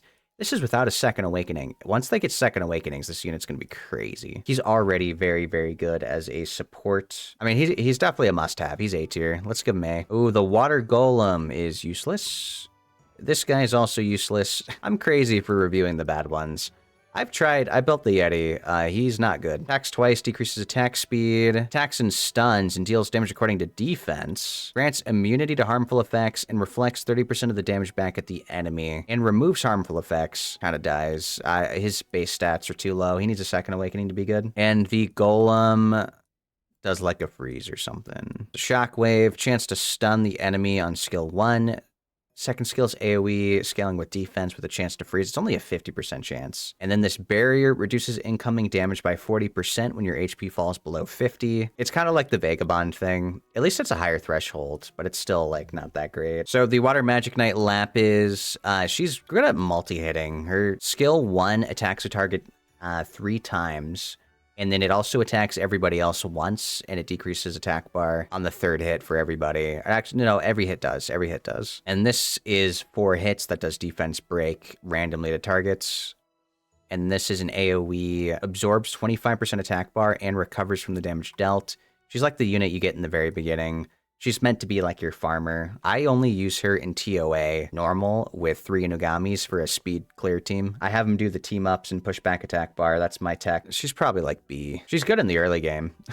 That's about it. So we have a new unit. I haven't gotten to try her out, so I don't know if she's good. She absorbs attack bar on skill 1. This is a lot. But basically what it means is that you deal damage to everybody according to her max HP in ratio of the amount of sacrifice she's gotten. So it's anytime damage is dealt, or if someone dies, then this gets fully stacked. And if it's fully stacked, she gets it 1 cooldown faster, I think. And then she also has an AoE, attack the enemy 3 times to provoke, and grants branding. And it does more damage according to your max HP. So she is, for some reason, she's a support unit instead of like an HP type unit. I think she should have been HP type. Because all of her skills deal damage according to max HP. But I don't know what her damage is like at all. I wonder if she's like Water Robo, where she, like, I'd love to put my Water Robo runes on her and see a full damage test. So we're just going to put her in B. I haven't seen, like, any gameplay of her yet. I don't know what her damage is like. Oh, Liam is S. He's probably low S, but he's so important for damage clearing. So Water Weapon Master attacks the enemy 2 times, disturbs HP recovery, and then second skill attacks all enemies to buff block and increase glancing chance and deals damage according to the enemy's max HP. And skill 3 does 2 different things. One's like an AoE and stun if there's 4 more enemies. And if there's less than 4 enemies, 3 enemies, it is a single target, hits up to 6 times, and deals more damage, or deals damage that ignores defense up to 100% the lower their HP is. So if they're below, it's like 40% or 45%. It's under half, but it's not like exactly half. It does full ignore defense, which is really, really good. He one-shots bosses once you get them to half HP. So that's why I think he's S tier. He's like, he one-shots R5. He does really well into... He one-shots dragons. He's my dragons killer right now. Same with giants, except like the AI is bad. His AI is bad, so if he doesn't activate it, it's a wipe. So I still think he's S tier though. He's really, really good to have. Go back to this. Okay, Lisel. Kind of sucks. He's a C tier for me. He attacks with his first skill. He does branding, attack power, weaken, and slow on second. It's like 2 times. And then third skill is an AoE wave that decreases defense and pushes back attack bar. But he's guaranteed to crit on fire units and nothing else, and so he's more of a support unit. I don't really like it that much. I wish it was a guaranteed crit for everything. I'd like him so much better. Okay, Water Cyborg. I don't really have a use for her yet. A single target hit that decreases defense. Attacks all enemies to decrease their attack power for 2 turns with an 80% chance. Absorb the attack power of enemies who have lower attack power than you. So you don't glance, which is good. Good for me. And then if the target you attack during your turn has lower attack power than you, your skill's harmful effect duration increases by 1. So the problem is that this only applies to her defense break and her attack power weaken. She doesn't extend the duration of harmful effects. I think that's what she should do, and I think that would be very cool if that was her kit. I wasn't screen capturing. That's what she does. Oops, my bad. Oh, we still have so many more units, man.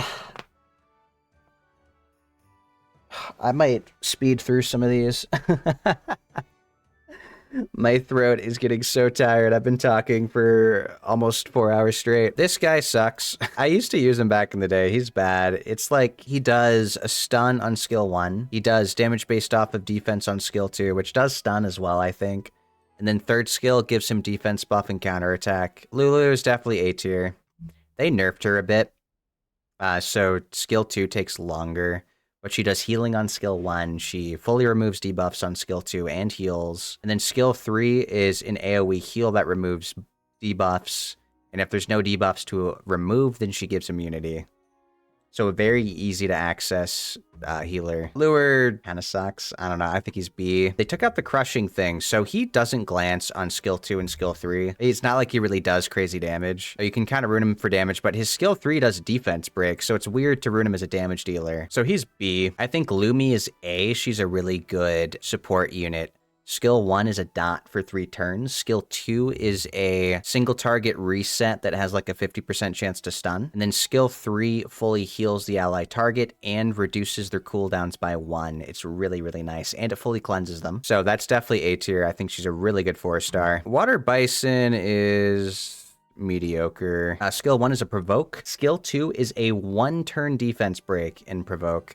I think he needs 2-turn defense break for sure. 1 is just way too short. His passive, off the top of my head, whenever he does damage, or not when he does damage, when he attacks the enemy, he destroys their HP according to half of their missing HP. And he also makes it so that the enemies take more damage based off the amount of HP they have destroyed, and they deal less damage based off the amount of HP they have destroyed. But the problem is it's not very much. You'll never really notice the difference. It's like super insignificant. This guy just sucks, flat out. Or like his second skill just does like an attack that I think decreases attack bar. Or first skill. Second skill makes you immune to inability effects, but it goes away when you take 50% of your max HP damages total. But it also makes his first skill attack everybody. He doesn't do damage. And it's based off of when he takes 50% of his max health, but like he's an attack type. He's squishy. And his passive offsets fatal damage, removes harmful effects, recovers health, and puts him in his AoE anyway. So that's good and all, but I think he's bad. I've never seen someone use him effectively. Malaka is a bomber. He's probably B tier. Skill 1 hits like 3 times, does some damage. Skill 2 is a buff on everybody. And skill 3, I think, is an attack that can't glance, and it weakens defense and attack power or something. He's for a bomber, but there's a better bomber that we have hidden down here. All right, Water Drunken Master is D tier. I think with a second awakening, he's going to be really good. The reason they're interesting, though, is because they do ignore defense on skill 1. Skill 2 is an AoE heal all allies according to attack power, and gives them anti-crit debuff or buff. And then he attacks randomly with skill 1. Increase attack power, buff speed on all allies, and then attacks a random enemy as well. It's kind of interesting for the ignore defense skill 1. Problem is his base speed is 119 or is 99. And it's a low speed boost, so like, or low attack bar boost. So he's not a great booster. I think he'll be interesting with a second awakening, though. So this guy actually just got a rework to his passive. I still think it sucks, but, you know, it's okay. It's okay. Resistance to awakening is terrible. He needs crit rate. So attacks the enemy 3 times, leaves a branding effect for 2 turns with a 15% chance. You attack someone with, if your attack power is higher, you attack again. So 4 turns, and this goes up to 6 for the second skill. Attacks 3 times, increases your attack power by 15% each. If the attack lands as a critical hit, and the number of attacks increases up to 6 according to your attack power. And the passive increases your attack power by 50 up to 1,000. And when your attack power reaches its max, you always attack enemies with an advantage attributes. So he's supposed to do more damage over time. I don't know if you build him like a bruiser or what, but I've yet to find him to be really good. Because it takes 5 or 6 turns before he has attribute advantage. It takes way too long to stack, and like, what's the payoff really? Like, advantage attribute is nice because now you won't glance on wind units, but by that point, I don't know. I mean, you could rune him 85% crit chance and then get 100 in a couple turns, but that's just not enough damage to warrant it, I think. I don't even know where I'd rank the Twin Angels. They're probably like B tier for me because I don't really understand if they're good or not yet. I haven't gotten to try them out. You know what? In B tier they go. Their kits are all about, like, it's a cool concept. I just don't know if their kits are good enough yet. Like, some strips, some heals, some shields. It's supposed to be like in Action Economy, having multiple attacks at once is pretty nice. Plus their speed lead. Megan is gonna be probably B. You know, she's like your early game attack bar and attack buff buffer. So I'll put her as B tier. Skill 1 does a dot. Skill 2 does a beneficial effect block, but it glances, and so it's not good for me. Water Megumi is gonna be C tier, I think. I don't like him. He's like a CC unit. Skill 1 can decrease defense and attack power, which is nice. It's a lower chance, though. Actually, no, it's 50% chance. That's not bad. It's a single target strip, which also can absorb attack bar. Skill 3 is an AoE strip for 1 beneficial effect and decreases attack bar by 50%. But he just doesn't do anything by himself. Mi Yang is... She's S tier. There's no way, yeah. So Mi Yang does glancing on skill 1. The main thing is skill 2. Attacks 3 times, which can strip beneficial effects. It increases the attack bar of all allies per beneficial effect removed, and the damage proportionate to attack speed, and also it is a guaranteed critical hit. Plus, she extends and lowers the duration of buffs and harmful effects on your team, and it does healing as well with a speed lead, 28% speed lead. Such a good unit.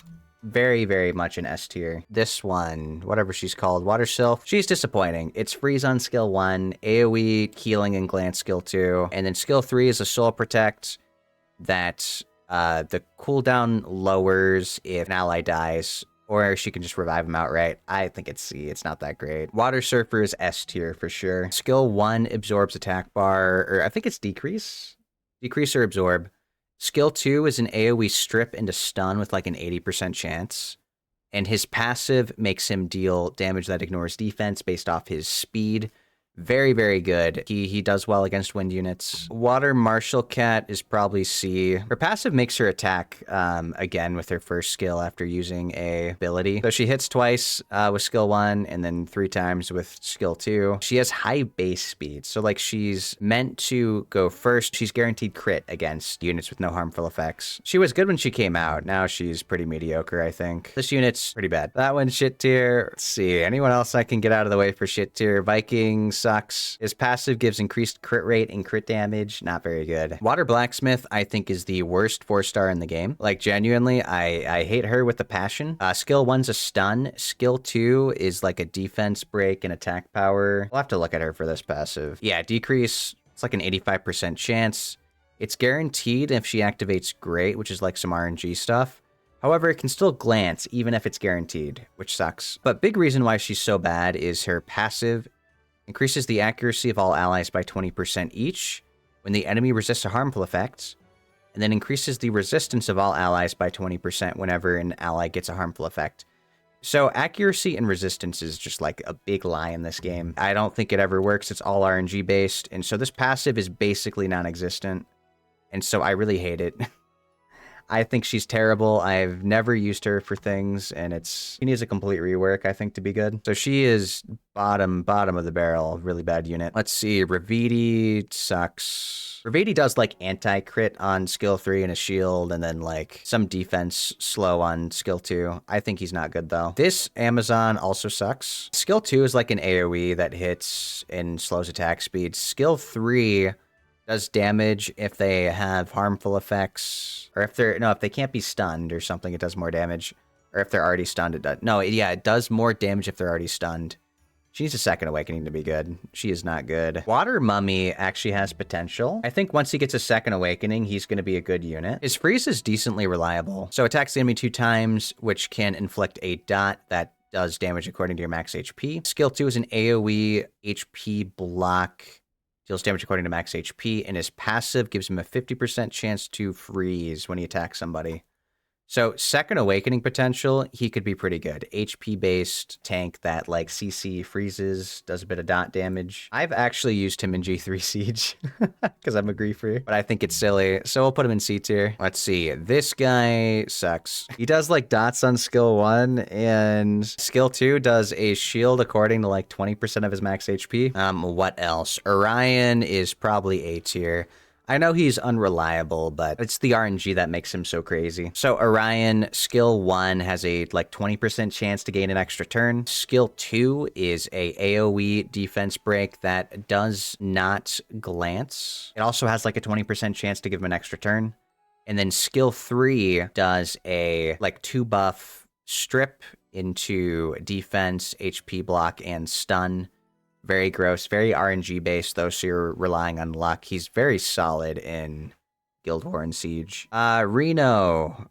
We're gonna put him in shit tier because he's terrible. So Reno is bootleg Lucian, except he's garbage. He's not even remotely good. He's a dice magician, so anytime he rolls doubles, he gets an extra turn. And the skill kind of changes based off what dice you roll, which is kind of nice. Skill 1, single target. Skill 2 is AoE. Skill 3 is probably the worst AoE damage skill in the game. You roll the dice 4 times and attack all enemies, and the damage increases based off of how much the higher your rolls, and it ignores defense if you roll doubles. But it's not like the whole thing won't be ignore defense. It's just one of the waves will per double. The attack is guaranteed to land as a crit, and will ignore the enemy defense. So it's good that it's a guaranteed crit if you roll doubles, because now you can build him like without crit rate and just have him cycle. He's still so shit. I tried to build him as a bruiser. It was terrible. The worst thing is that even if he rolls a lot of doubles, Lucian still ignores more defense than him. The only time I've outdamaged a Lucian was rolling all 6s.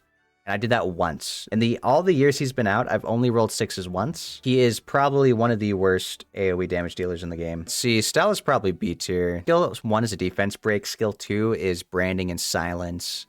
And skill 3 absorbs the attack bar by 15 for each attack. Scales with attack speed. Cooldown time for Blade Reaper won't be activated if the enemy gets defeated. Okay, let's do Water Joker.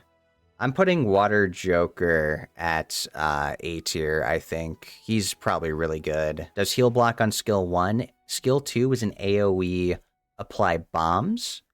And I think he gains extra accuracy. But the best part about him is skill 3. If he dies, he revives with immunity and invincibility. Unless they can reset him, he is guaranteed to get his bombs off, which is really nice. It makes him a big threat. Poseidon, we're going to put up at S tier. Poseidon is a AoE damage dealer that it scales with speed, and it does not glance. Plus, he pushes back attack bar and slows.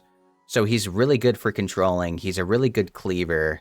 He's better than Alicia, I think, for that sense. That's why he's S tier. And then like skill 2 is an AoE silence too, if that lands. Let's see. Sigmaris is probably going to be, it's like C tier. He's good for giants, and that's about it. Maybe good for TOA too. It's for people who actually need him, but he's just not really great. Skill 1's a stun. Skill 2 is a freeze if it crits. And skill 3 is like an AoE damage based off the enemy's max HP. That freezes and weakens attack power. Okay, I see Praha. She cycles well with skill 1. She does a strip that turns them into dots with skill 2. And skill 3 is an AoE, heal all allies, put herself to sleep, and sleep the enemies. We'll do S. I think she's pretty high priority. Minato is very cool, but I think he's B tier. I like mine. I like the way I have him statted. He's basically like, supposed to be like an annoying on Vampire Rune kind of like counter revenge unit when he gets attacked. He puts threat state on himself, but he doesn't do well into wind units, so he's low priority. Are we putting Molong on S? First skill defense break, second skill sucks. Does damage according to his max HP, and it stuns and pushes back attack bar. It strip stuns. No, it's strip stun. I don't think it does attack bar, but it's so unreliable. Only reason why he's good is that his third skill, Reckless Assault, will deal 70% of the enemy's max HP and kill them outright. They're lower than 70, but he takes the damage in return. However, I've counteracted this because I have a lot of life. He's on Vampire with life drain, so he basically takes no damage when he uses skill 3. We'll still go S. I mean, he's good for killing wind units. Water Triss sucks. She's E. She genuinely sucks. I don't like her at all. So when the enemies has a dot on them and they take a turn, her passive spreads a dot to somebody else, but like it doesn't stack. Put her at B. She's supposed to be anti-CC, the Sapsiri or whatever it's called. Creates a shield. She gives immunity and HP to all allies. But this one's interesting. When she CC'd and she gets a turn, all allies heal, and she makes everybody take less damage when she's under a CC effect by up to 30%. It's kind of okay. So the problem is that everyone just pushes back her attack power, or attack bar, so she never gets a turn anyway. Guys, I kind of hate Nana now. She's so bad after the nerfs. I don't like her. I genuinely don't use her after the nerfs, so I'm putting her in D tier. She's good in Labyrinth. She's probably good in some RTA teams. Reviving someone with like 15% of their max HP is so bad to me. I don't know. 20%. Yeah, no. That used to be 60 HP on Revive. There's no way. So yeah, that's D tier. Water Monkey's probably B, because I don't even know what I want him for. He stuns on the first skill. Skill 2 is an AoE stun, and he gets attack bar if they're stunned. And then skill 3 hits like 6 times, It strips. It strips if it's a crit or something, or maybe it's not conditional anymore. I think they changed that actually. It used to be conditional. We also can stun on skill 3. Okay, so yeah, he's gonna be B tier. This guy's probably E. He used to be good in Giants for like dotting the boss, but not anymore. Same with this guy. He either does dots or ignore defense now in skill 3. They used to be good. No one uses them now ever. Hopefully a second awakening will make them good. I think Water Mammoth is fun, but he's not a good unit. He has Provoke on skill 1. Second skill is an AoE heal and defense buff. And third skill makes it so that the damage he takes is below, I think it's 10% of his max HP, or 20%. The damage is decreased by half. So you want a lot of HP. So I think once he gets a second awakening, it'll be actually not terrible. Now, the only thing is I'm really hoping, oh, that's good. I'm hoping that eventually a second awakening for him would mean that all allies take half damage if the damage is less than 20% of the Mammoth's max HP. That would be amazing. Make his passive AoE. We're going to do Kung Fu Girl is probably going to be B tier for me. Her whole kit involves around every time she uses an ability, she has an extra chance to use another ability that can cycle into another ability. So skill 1 can cycle skill 2 into skill 3, which is really cool. I like that. Her skill 3 is really good for R5. She's a big damage dealer for R5, but she isn't like a crazy, she's super RNG based. So if you have bad RNG, she's not great. So I think she's B tier. Sonnet is probably gonna be, like high B. I think Sonnet is a good unit. Skill 1 does a sleep. Skill 2 does dots and sleep. She does a lot of dot damage on her skill 2. And then skill 3 is an AoE sleep that does a shield to the allies according to 30% of her max HP. So you want her to be tanky, like tanky with accuracy. The only thing is that the skill 3 does damage, so it will glance. Skill 2 does not do damage, so it does not glance. It does work on wind. The Water Cicero, I don't know what she does. I genuinely... She's supposed to be like a CC unit on skill 3. I have not tried her out since the second awakening. I was debating on making a video. Have not touched. I have not used her. 2 is a 3-hit, can HP block and freeze. Skill 3 attacks all enemies 3 times, 40% chance to remove 1 beneficial effect, and decrease attack speed.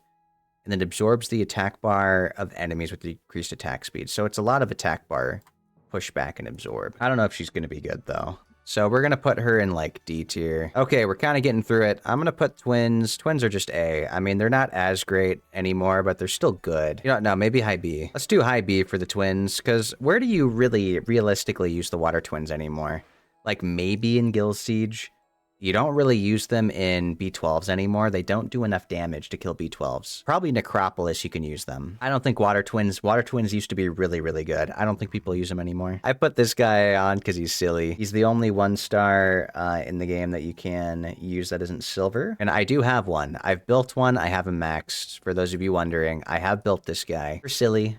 For the shits and giggles. If he ever gets a second awakening, it would be really awesome. Because this skill is actually kind of funny. It's a multi-hit with defense break. I kind of like. He teams up like a JoJo punch. So he's going to be D tier just because he's silly. He's probably E. I mean, he's pretty useless. He's useless. We'll put him in E. All right, we're going to put the Water Minotaur in E as well. He is a unit that I think will have potential once he gets a second awakening. So his kit involves around, you heal when you use your abilities, which I think is kind of how that works. Skill 1 provokes, and the provoke is guaranteed if the skill crits. That's kind of nice. Skill 2 attacks with an axe and recovers 20% max HP. And if the enemy dies from the attack, your HP is recovered by 25% of the enemy's max HP. Skill 3 strikes the enemy's weak spot, disrupting their HP recovery for 2 turns while recovering your HP by 35%. So he's supposed to get a lot of HP back. The problem is that he's a 3-star. So his base HP sucks. So he needs second awakening stats. And I think he'd have potential. So that's why he's E. We're going to put the Water Cannon Girl in probably C tier. Because I don't really use her that much. She's a 3-star. First skill is multi-hit that does like slow. Second skill is AoE strip into dots, which is pretty nice. And third skill does a bunch of dots. Hits the target like 6 times. Probably C tier. She's like okay because of her strip. I think this guy, I haven't gotten to try him out yet, but I think he might be S tier as a 4-star. the Tomb Raider guy, or whatever he's called. His first skill, well, actually, we're going to read it because I have not, he's a recent acquired unit. First skill attacks and provokes. Second skill attacks the enemy, with each hit having 50% chance to decrease its defense for 2 turns, and grant an unrecoverable effect for 2 turns. The damage increases according to max HP, and the target can't be revived if it's under this unrecoverable effect. So he's a 4-star that can do anti-revive, which is crazy because there's not that many water units that have anti-revive. There's like 2 or 3 now. Skill 3 grants immunity, creates a shield according to your max HP by 25 or 20%, and increases your attack power of all allies by 2 turns. So he's an attack buffer that does anti-revive and immunity. He's like such a good setup that I think he's going to be S tier. Maybe it's a little generous. I think he's S tier. I think he's a must for the account. I think Tark is probably C tier. He attacks on his first skill. Second skill scales with speed. It's kind of like Squall. And third skill is teams up with 2 allies to attack. With a second awakening, he will definitely be good. I wonder if he'll be like the Water Inugami. I don't know. Putting Rina in A. I mean, Rina's just a great tank. She's a great tank all around. I think you guys need to see my Rina. My Rina is ruined pretty well, I think. I have my Rina at plus 42,000 max HP, plus 800 defense, plus 108 speed, with 80% resistance. I think it's pretty solid. Rina's good because she has a heal on her second skill that can remove some harmful effects too. But basically, anytime she's attacked with a critical hit, she gains a shield according to 20% of her max HP. So she's really hard to kill. I think Sonnet's probably also going to be A. Basically, her kit, her second skill is like a CC attack power decrease. And then her third skill, when she's in this song state, it decreases her attack speed, and it makes it so that she blocks the enemy team from receiving any beneficial effects. So she's good. I think she's definitely a good unit. She has her uses. Theomars is easy. He's S tier for sure. He's Elemental King. I mean, he doesn't glance at all. He has attribute advantage, so he's way easier to rune. He scales with speed on skill 1, skill 2, and then skill 2 is a 3-hit that can defense break, and his passive, when he is about to die, he gains the endure state, which means he can't drop below 1 HP unless that gets removed, and he also gets attack buff during this, which is nice. Let's do, I think Tetra's A tier. She has a shield on her second skill that can remove harmful effects, and her passive, she heals allies by a percentage of her max HP, and every turn, she removes the harmful effect durations on everybody by 1 on her team. So she's pretty nice. She's really good against certain CC teams, as long as she gets the turn. The problem is that attack bar decrease really wrecks her. Water Lich, they ruined him. They ruined Water Lich. He's in C tier. He's probably good for other units. Other people like him. I hate this guy now. He used to be so cool. His passive used to give him a attack and defense stat increase every time he was attacked or something, which was great because then he'd start like soloing units, and I thought he was great. Very fun. They nerfed so much of his damage. Now he gains attack. He can't be CC'd, can't be crit as much, and gains attack bar when he's attacked, but like from non-crits. But I don't know, man. He just doesn't do anything now. He doesn't do enough damage. He's a support. They changed him to a support type. Like, why? He used to be an attack type, so they lowered his base attack and then did the stat nerf stuff too on top of that. I think he sucks now. So definitely terrible unit. Honestly, maybe even D tier. Let's do, this guy is definitely A tier. He's a very good CC unit. Skill 3 is an AoE freeze. He has speed lead, decreases attack speed, and if the enemy has decreased attack speed, guaranteed to like reduce their attack bar. Very good unit for like an early game CC. Arguably better than Varad sometimes, so very good unit. And speaking of, we're gonna put Varad. I mean, he's probably at a similar tier, honestly. His third skill will not glance if his defense is higher. So maybe I should raise him. He's higher on the tier list. And he does freeze and attack bar pushback. He's pretty good. Problem is his like base speed's really slow. And then we have Teor is probably, I'm putting him down here in A.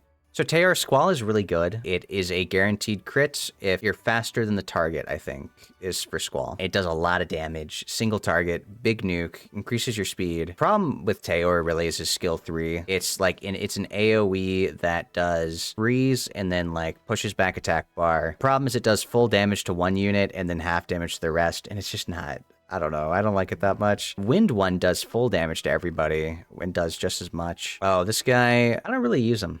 I'm going to say B tier. His second skill does damage based off his speed. His third skill, what he's really known for, attack buff and crit rate buff and invincibility on one ally. He's pretty much catered towards Katarina, but I don't use her, so it's not great for me. I think his skill 3 is great, probably one of the better Chimera skills. Is it? This unit sucks. I think her third skill is like a guaranteed crit or something, but she doesn't do any damage. Second Awakening, definitely. I need one for her. Probably going to put Purian at D tier. He's really only there for attack bar buff and crit rate buff to all allies. I don't really know what else his kit does. His second skill is like some single target crit, but like it just doesn't do anything. He needs a second awakening to be useful. I think his AI, his skill 3 AI is actually supposed to be pretty good though. Let's look at Shizuka. She's been nerfed like so much that I don't enjoy using her that much now. I use her mainly in TOA. I have 3 of them built, so I'm putting her in like high A tier, but she's probably like S tier material, I'm sure. Water Ryu actually just got a buff, so we'll keep him in high A tier because he's like super unreliable. His skill 3 strip is pretty unreliable, but like he's really annoying, and he gains a attack power buff when his passive gets triggered. So I think he's A tier. I think this Water Cookie, pure vanilla cookie, is probably S tier.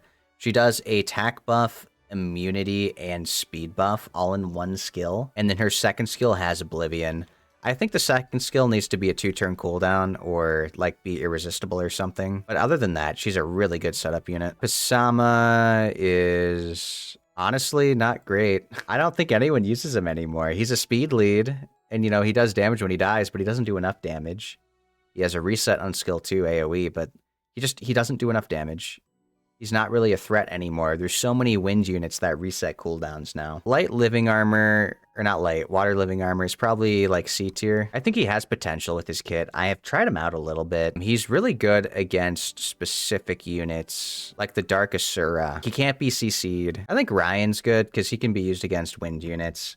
What's the copy pasta? You know, Ryan has attack buff, defense break, additional turns, like all in one kit, the most versatile units.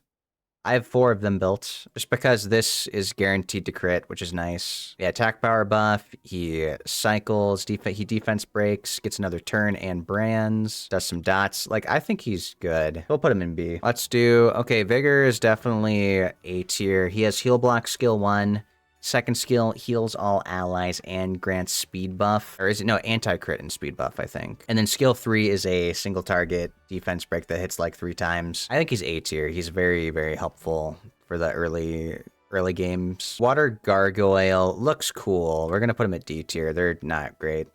AoE provoke, defense-based unit, doesn't do enough. The Gargoyle state's interesting, but just does not do enough. Puppeteer, I know she's really good in RTA, but she's not like that great for me. I think she's fun though. She's gonna be high A. It's an AoE freeze and reset, really good for TOA. And her second skill decreases cooldowns, plus does attack speed and attack bar increase. So she's a solid unit. She's a very solid unit. We got Water Robo in B tier because I think he's funny. I think he's funny as a damage dealer. I ruin him on high damage, and some comps he can one-shot, but he takes a lot of setup. But I think he's funny. I like him. Let's see, Water Penguin is definitely E tier. Not good. Tractor is probably maybe A. He can't be defense broken, and he gains more attack bar and stuff now. Second skill or first skill is like a multi-hit that can stun. Second skill is an AoE provoke. Can't be defense broken. Probably, yeah, he's A tier, I think. We're probably gonna put the Water Ninetales in B tier. She has 40% attack power, like leader skill. Skill 1, I think, does branding. Skill 2, I actually can't remember what skill 2 does anymore. It's like damage. And then skill 3 is like an AoE strip that also removes a debuff from allies. So it's kind of like a bootleg Tiana. To be honest, guys, I thought this would take me like 2 hours, 3 hours tops. But I'm committed. My tier list is not saved, so I can't even pause it and come back. We only have like this many units left. We're just gonna wrap it up. Wusa is definitely very good. High base speed, does good damage on skill 2, plus immunity and shield to everybody. I think he's S tier. We'll do Sue is probably C. She's just not that great anymore. She used to be good, not really good. I liked her better when she was against bosses in R5, because she used to do increased damage if they can't be stunned, but not anymore. Ooh, the Water Onimusha is probably A tier. I still think he kind of needs some buffs. I wish he did more when he got to max stacks, but he is still a good unit. Like, he's a very good unit for siege and all that. Like, he stacks attack power. He doesn't really care about glancing because he just does raw damage. But I do think he's the worst of the family, so I think he needs some kind of satisfaction for max stacks. I wish he, like, imagine he ignores defense at max stacks like Punisher Crypt. It would be cool. It'll be awesome. It'll make sense. Let's do Susano. Has a 30% speed lead. He's speed-based damage dealer. Problem is that he probably high C tier. He glances. Like, he has no way to not glance, so I don't use him anymore. Let's look at Wayne in the high S category. Highest tier category. My favorite unit in the game. Very, very awesome. I love my Wayne. Ignore defense on skill 1. Chain Fire has potential to just keep chaining infinitely and one-shot things. And skill 3 is a attack bar boost plus speed boost. Mine's ruined very well. He's the highest water base speed booster, I think, at 110 base speed, so he has a lot of value that way. I really like him for my RTA comp. So it's definitely personal preference, but he is the fastest booster, which does add a lot of value to him as a unit. Plus, he's really awesome and cool. Water Yennefer, I haven't found a great use for yet, so she's going to be B tier for me. She's like an AoE. She's supposed to like AoE stun and stuff, but like I have one and I haven't found a great use yet. I think this guy is gonna be, I don't know what his damage is like, but I think he's gonna be low A tier. He's like a defense-based damage dealer that does like AoE provoke, and so it might be nice. It might be nice. Now the dragon, this Drakon or the lizard warrior, I don't know. I haven't seen any gameplay from him, but I'm not excited for him, so he's gonna be high B. Let's go low B. I don't think he's even useful. Okay, Nobara is supposed to be like a bunch of dots and block beneficial effects. I don't know if that's good yet, so we'll do high B. This guy is supposed to be interesting. We're gonna put him in A tier. He's like immune to attack bar decreasing effects, and he gains 20% attack bar like at the start of his turn, or 30%, yeah. But he's immune to attack bar decreasing effects, which is crazy. So AoE strip and attack bar pushback. I think he's a despair unit for sure. So he's probably a bit higher. Put him around there. This guy is anti-revive, so he's definitely A tier. Supposed to hit multiple times, I think. We'll check to see if there's branding. We'll check to see if there's branding in his kits, but he hits multiple times. He's anti-revive. Oh, there is branding, yeah. And he also ignores effects that resist death. So he's probably not great against wind units, but anti-revive has value. Then only 4 left. Okay, so these are the collab units. We're just gonna guess where we think they'll be. I think Nezuko is going to be, like, guessing A tier, because I like the way her kit looks. She's like a tank. She's a tank that counters with her second skill if she's attacked with a shield. Yeah, attacks the enemy, decrease attack power. Attacks the enemy 3 times to stun the target for 1 turn with a 30% chance. I didn't do this. Here we go. Their time to stun for 1 turn with a 30% chance. Decrease their attack bar. And increases your attack bar if they're stunned. It does more damage based off max HP. And then her passive is interesting. Decreases your HP by 15%. At the start of your turn, then creates a shield equal to 20% of your max HP when you attack on your turn. Oh, so if you get stunned, it's bad. But you counterattack if you are attacked by the enemy while having the shield with second skill. So it might be good, I think. Inosuke, I'm actually really interested about. I need to see if his skill... This is a defense break that won't glance, which is awesome. Then skill 3 removes all beneficial effects of all enemies and gain a turn instantly. I don't know if this can be resisted. I need to know if this can be resisted to know if this guy's really good. But he also has speed lead, arena speed lead. My only concern for him is that he does no damage, so like he gains a turn to do the defense break, but then he doesn't really do anything after that. This is a lot of text, but he basically does damage according to speed, attacks many times with his second skill, which also increases his attack speed, and the damage increase scales with attack speed, which is awesome, and he can stun when attacking. His passive, these are interesting, so he can't be stunned. He increases your attack bar by 25% when you attack an enemy under an ability effect, so you can potentially, if you stun early, get another turn. And then this is a skill that's always active, but you can only use it twice a combat. So it gives attribute advantage and ignores effects that resist death. And if they're below 30% health, does more damage, but it can only be used twice per battle, and your attack bar goes up by 50% each time you use the skill. Here we go. Attacks the enemy to prevent the target from receiving beneficial effects for 2 turns with a 30% chance. Increases the damage by 50% if all your skills are on cooldown. We have attack all enemies to decrease their attack speed for 2 turns with a 50% chance and increase the duration of harmful effects granted on them by 1. And then attacks all enemies to freeze for 1 turn. Deals additional damage 2 more times to the targets with harmful effects and inflicts continuous damage to them for 3 turns each. So he's a 4-star. I don't know how good he's going to be. So I think Tanjiro, probably low B. I don't know if he's going to be good. And Inosuke might be S. I think he has potential to be S. If his third skill is irresistible, he's like amazing. And then Zenitsu might be on A, and that's gonna be our tier list. Holy moly. I think that was pretty good. That took me so long though. Holy moly. But I hope this was a good idea. I hope that we enjoyed. I thought it would be fun. I've been wanting to do this for a little bit. And then we also have a Discord server. If you would like to be a part of the Cozy Cave, you are welcome to. It is the best place to keep up with all things me. I hope we had fun. Thanks for stopping by. I will see you all in the next one, and good night and goodbye, everybody.